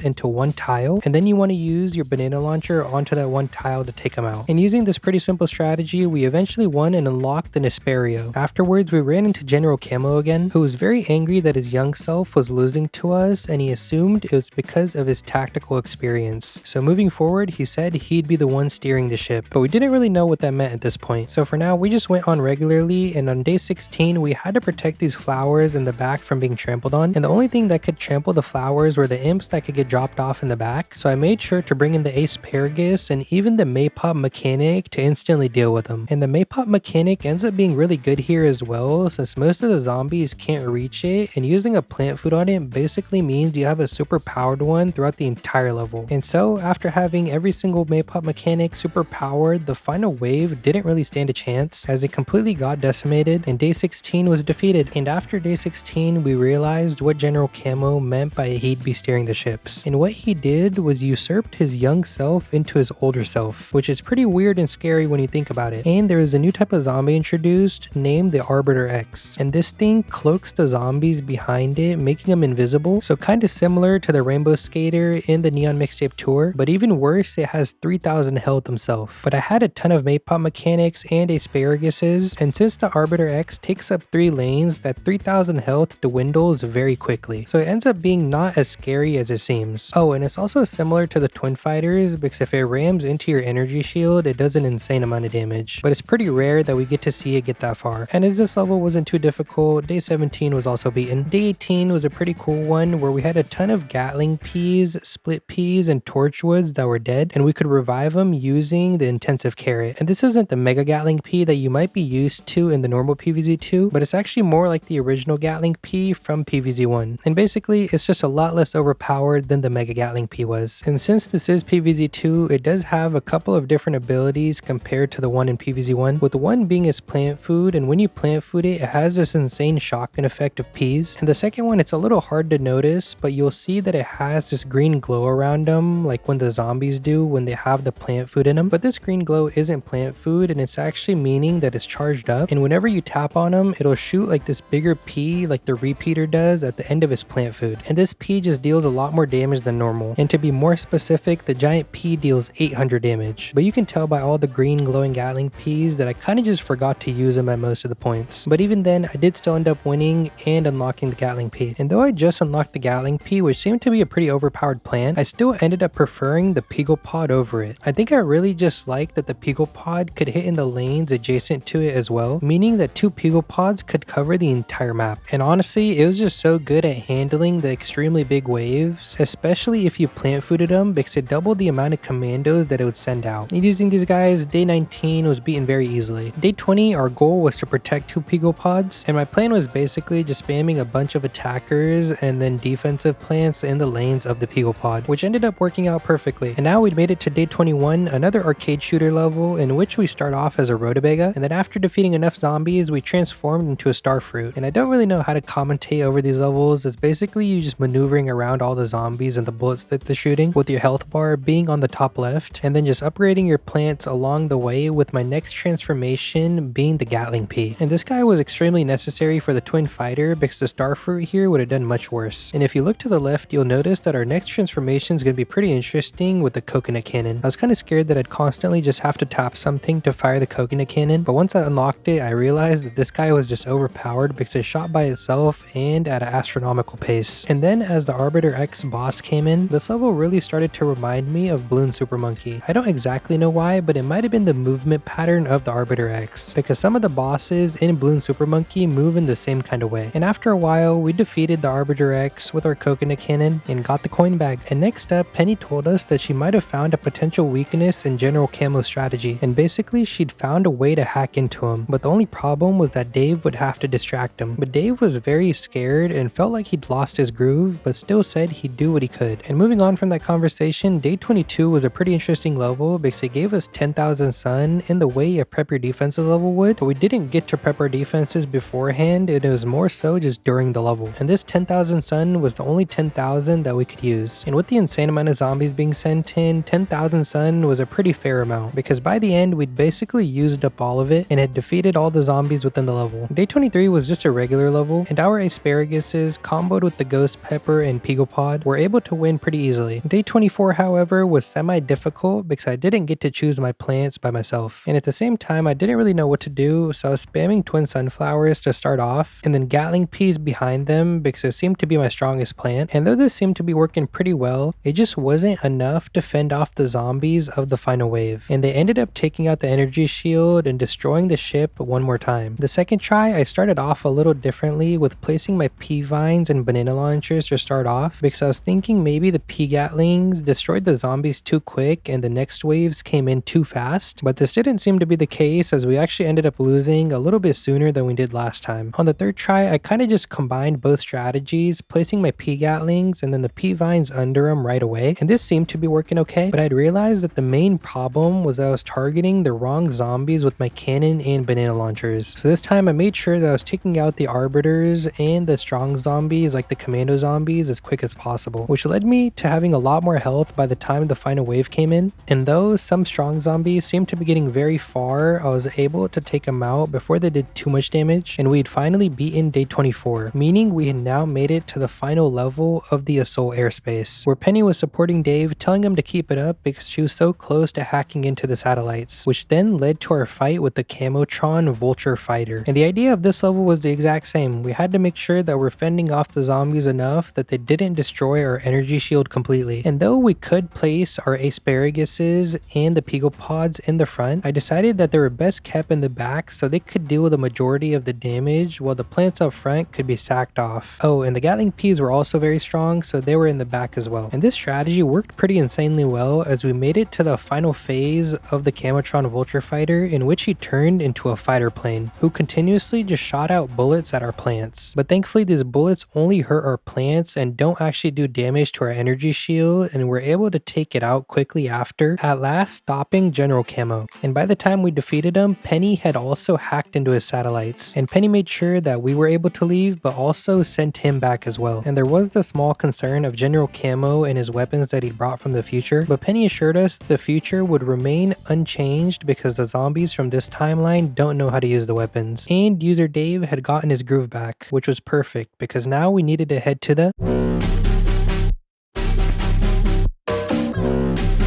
Collisionist Carnival is basically like a dark carnival, which if you didn't know is what collisionist means. I had to search that up. But to start off, it has these weird tarot card tiles, which if you plant a plant on top of them, they can either be good or bad. There's the sun tile behind the asparagus, which was a good one, and basically it makes the zombies it hits drop more sun. But then there's this one bucket head one that I got, which turns the zombie it hits into a bucket head. So it's a bit of an RNG thing, and for the most part, I tried to avoid using them, but throughout the level, they would just add more and more cards, and it'd become impossible to dodge. And I can't lie, the first various levels were pretty easy to defeat as I'd bring in the powerful setups that I'd already figured out, and along the way I'd unlock some new plants like the caramel popcorn, and you can think of this guy as a combo between the kernel pull and the sapling, because it looks and shoots like the kernel pull, but then once in a while shoots a shot that slows zombies down like the sapling. There was also this zero cost plant named the potato chip, which basically stalled and did a little bit of damage to the zombies. And I'm not going too in depth on the levels because they seem to be pretty simple to start off, but there were some new zombies added like the stilt walker zombie, and this guy ignores your plants and is immune to knockback, so you have to be careful with it on levels especially like these where you have to protect flowers from being trampled on. Night 8 was pretty interesting because we weren't allowed to use the shovel at all, so I made sure that I had a solid lineup of the laser bean and sapling in the back, and then kind of just spammed infinites wherever they were needed, and this worked out pretty well. Night 9 had these new trapeze zombies, and it's basically 3 zombies in one who drop down one after another about halfway into the map. It's basically just a buffed pirate swinging zombie, and it's not always 3 that drop down, it actually varies from 2 to 4, and even though they are a bit annoying, they aren't too difficult to deal with. Day 10 introduced us to the boom balloon flower, who works differently than normal PvZ2 because in this game it's a tap and fire plant where you tap on the flower and then you can place its balloon anywhere on the map, which most of the time I just placed it directly on the zombies, and it does a pretty decent amount of damage. And after beating this level with it, we ended up unlocking it. Night 11 has a couple of new zombies that I can mention. One was this pink vendor zombie, and this guy gives health boost to the zombies. There was also the blue vendor who gives speed boost to the zombies. And then lastly, there was the fire breather zombie. And this guy you can just think of as a long-ranged explorer zombie. And in the same way as the explorer zombie, its fire is put out by iced attacks. And since I have the winter melons in this level, you don't really get to see it attack. Night 12 was probably the coolest type of level in this world, where we couldn't choose our plants, and it was kind of a puzzle level where we're shown hats to start off, and then the hats close and start shuffling, and your goal is to try and pick the weakest zombie hat, which this time is pretty easy to do because there's only 2 hats and they're moving very slowly. And it's kind of like a puzzle because it gives you a certain amount of sun to work with, and you have to deal with all the zombies using that sun. And it seemed like I had a perfect amount of sun to get down 5 red stingers, so they easily defeated that first wave. But now we'd moved on to 3 hats, and unluckily this time I chose the conehead zombie. But this still wasn't too bad because they're only in the top 4 lanes, so I placed a red stinger in each of them, followed by a 3-peater and a couple of bong choys, and then I went to try and shovel the 3-peater repeater to get my sun back, but apparently you can't do that in this game. So I ended up just wasting that sun, but then I placed an escape route to tank and I was able to defeat them as well. Next time there were 4 hats, and even worse this time, I chose the buckethead zombie. And though this was looking bad, I had a semi-strategy prepped with the escape routes who are basically just defensive plants and then bong choys behind them. And this was actually going extremely well, but I was kind of confident and looked away from the screen, so this one cone head, even though I had 300 sun, made it all the way to the end. But the good thing about these levels is they let you retry that last hat that you lost on, because otherwise the levels would have taken forever to beat. And this time the strategy worked perfectly. And then in the 5 hat wave, I ended up choosing the hat with the carny imps, and my winter melons comboed with the bong choys and 3 peters ended up defeating basically all the zombies pretty quickly, with the tanky ones making it a little close but not too far. And then came in the final wave where I probably chose the worst hat that I could have, and these guys are like the pyramid heads of the Collisionist Carnival, which first I placed winter melons because they had the fire breathers with them, and then I quickly realized that this actually wasn't too bad because I was able to use the escape routes on them, and they only basically had one pyramid head type of zombie in each lane, and so I ended up beating them all pretty easily, and we defeated Night 12. Night 13 got a little close because I had snow pea shooters all the way in the back and then asparaguses right in front of him, but the zombies kind of just tore through these guys and were taking the lawnmowers one by one. But thankfully we were on the final wave, and the only zombies we had to worry about were the trapeze zombie in the bottom middle lane and then the fire breather in the middle lane, and somehow we'd actually beaten Night 13 with a pretty horrific attempt. Night 14 on the other hand was probably my least favorite level of the entire Collisionist Carnival. It's because we couldn't choose our own plants and were dependent on the boom balloon flower with the split pea, and our lanes were heavily limited with 2 of them being full of mold colonies. And this was mostly annoying because we couldn't place down too many sunshrooms, especially because of the trapeze zombie, because it would instantly just get to him and then defeat him. And I'm not gonna lie, I lost on this level very many times, and most of the time it's because I just missed a carny imp, and by the time I saw it, it was too late and they'd already made it to the lawnmowers, and then some other zombies would easily just make it all the way to the end. And this probably happened over 5 times, but eventually I had this one attempt where I realized that the levels are structured in a way where it's safe for me to put my split peas very far forward, and that was my main problem because I wasn't using any of the split peas and was heavily just depending on the boom balloon flower comboed with the durian, which caused me to focus on too many things, and I would just let zombies pass without noticing them. But the split pea made my job much easier, so all of my lawnmowers actually ended up surviving by the time we're in the final wave, and I even beat the final wave without losing a single one. And right before Night 16, Zomboss spawned in, and this was important to mention because this was the first time that we actually saw him in this world, and normally we're seeing him throughout the entire world every like 6 levels. And though this mini boss level ended up being pretty easy, something fishy was definitely going on. But looking back at the levels, there was a new zombie introduced, which was this mirror zombie, and basically it can just shoot back the tarot card effects onto your plants. And most of the time this is actually a good thing because the buckethead tarot card effects end up transforming your plants into repeaters. And though this was good for us, the tarot cards actually had a counter to them which I hadn't realized, which was the Infinites wall. The wall kind of just makes the tarot card effect to break away whenever it hits it, and this was honestly a solution to our problems because most of the time the tarot cards were awful, and if the Infinite could just counter them, it was very helpful. And you might have seen there's actually a new zombie as well, which was the Magician zombie, and its ability is basically to either teleport itself or other zombies forwards, so definitely annoying if not dealt with. I'm not gonna lie, most of this world ended up being pretty easy with us unlocking new cards like this guy right here, who's given the name Magic Shroom, and similarly to the Mega Gatling P, he has that ability where over time he builds up a charge up attack, and this guy's charge up attack is just a positive tarot card for us. And as you can probably tell by my infinite placement that I didn't really get to use its ability, but it was good enough comboed with the sapling that it wasn't really needed, and we eventually beat the level unlocking the Magic Shroom. Day 24 threw at us a pretty annoying new zombie which was named the Prankster zombie, and this guy will basically just pause 3 tiles in and then start throwing dynamite at your plants. And what makes him annoying is that he prioritizes your most expensive plants, so I made sure to bring in the lightning reed in order to hit him even if he was in a clump of zombies, and then also the Peagle Pod to get rid of the tanky zombies. And this strategy, even with the addition of the Prankster, worked pretty well. Day 25 was another hat randomizer level, and with my first choice I picked the perfect one and was pretty easily able to deal with them using the Tiger Grass plant. The Tiger Grass basically lunges at the zombies, stalling them for a second, at the same time dealing a pretty decent amount of damage. So it's a plant with some pretty diverse helpful mechanics. And on the second hat randomizer, you saw it there, I chose the Buckethead, but it ended up working out because they were only in 3 lanes, meaning I could buy 2 coconut cannons in each of the 3 lanes, which made it extremely easy to beat. On the third hat randomizer, I once again chose the Buckethead, so my ability to follow the hats around was honestly pretty terrible, yet the coconut cannons were still able to hard carry me. And the next hat randomizer had 6 hats, and thankfully this time I chose the correct hat, and I used the same strategy but just in a different way by placing coconut cannons and then sweet potatoes in front of them to lure the zombies into their lanes. I could have definitely done this better by placing them in the top middle and bottom middle lane, but this was working out as well. And though I got extremely close in the middle lane, the coconut cannon recharged in time to take out the bucket head and we beat in the wave, with us now being on the final wave with 7 hats. And well, this time I ended up choosing the worst one with the Gargantuar, and I kind of didn't really even stand a chance. I don't know if it's actually possible with these plants, but I tried to use a strategy that I thought might work, which was the tiger grass comboed with the coconut cannons, but they quickly were able to rummage through, making it to the end. On the second hat cycle, I once again chose a pretty bad zombie with the prankster, and I'm not gonna lie, I didn't even try this time. I kind of just let the zombies get to the end. But then on the third try, I again chose the Gargantuar and lost again. The next attempt was a little bit better with the pink vendor zombie, and I haven't mentioned it yet, but these imps are actually very tanky because they have the helmet on top of their head. They have about 900 health compared to a normal cone head 600. Oh, and I lost this time as well. And in the next hat, I chose the imps. And at this point, I was kind of just testing out random strategies, but they were all working horrifically, and I kind of just felt like I was stuck in an infinite loop until I actually chose the weakest zombie. And then I had a little bit of hope as I chose the cone head, but it seemed like we still did have some pretty annoying zombies to deal with. And well, at this point, I'm not gonna lie, I had lost my patience and I started spamming my power-ups. So after a couple of snowball zappies and one final flick power-up, we had finally beaten Night 25. Night 26 was basically a great zucchini showcase, and if you've played PvZ Heroes, you basically know what it does. And in this game, you have to tap on it and it shoots a tarot card-like effect which transforms the zombies into basic zombies. So he can be good, but he's pretty annoying to use since you have to tap on him. Night 27 introduced a new zombie, which was this freaky looking doll, and this zombie was named the Music Doll Zombie, with its abilities consisting of stunning the plants in a 3x3 radius around it. And when she dies, she's supposed to release 3 mechanical monkeys onto the lane that she died in, but for some reason she only seemed to be doing it sometimes on this level, and eventually we'd won. Night 28 actually ended up being pretty annoying, and it was due to the reason that I didn't realize that the doll zombie, if it gets to the lawnmower, you still have to take care of the mechanical monkey, and it actually just ends up beating you. And on my second try, I'm not gonna lie, I kind of just had a horrific start and 2 of my lawnmowers got taken immediately, so I just ended up restarting. On the third attempt, however, I was prepared for all the zombies and I wouldn't let that mechanical doll get to the end. Oh, and there was a new zombie that I should mention, which was these teddy bears, and they basically just pushed your plants backwards like the all-star machine from the far future, but they were much less tanky and easier to defeat. And afterwards, we unlocked this thing called the blueprint, and this thing actually allowed us to see why Dr. Zomboss was being so secretive and elusive this entire world. He was apparently trying to find this thing called the Toy Box of Wrath in order to build this thing called the legendary omnipotent apparatus of mysticism. And very clearly in red it says, "Don't let David and his van find out." So we knew that this would be bad if we didn't stop him. So we rushed onwards from nights 29, 30, and finally 31, where we actually obtained the Toy Box of Wrath that Dr. Zomboss was looking for. And Dr. Zomboss was kind of mind-boggled to figure out that we got our hands on it. But Zomboss called us fools anyways and said that he'd mastered this area and had full control of it, saying that he'd basically become invincible, and that him and his Zombot Catastraliop would inevitably defeat us and take back the Toy Box of Wrath. But honestly, he was just talking a big talk because this ended up being one of the easier Zomboss fights of the entire game. I had the system of placing my stallers towards the back and then my attackers towards the front, and this kept Zomboss and all of his zombies at bay. Nothing could really get through no matter what he was sending in. And eventually, with the last bit of damage dealt, we had finally beaten the last boss of the entire game and unlocked the Collisionist Carnival trophy, which also means we had now beaten all of PvZ2 Reflourished. Well, at least until they inevitably release New World. And lastly, I hope you enjoyed the video and I'll see you next time. Okay, bye bye.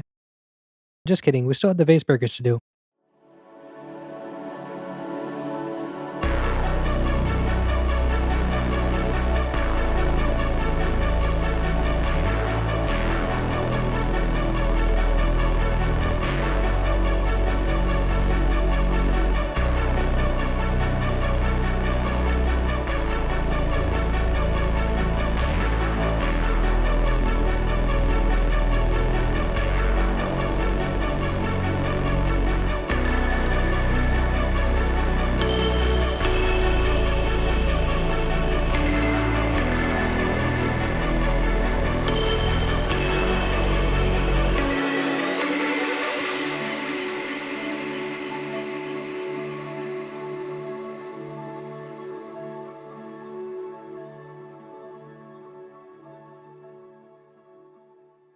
Okay, now it's bye bye.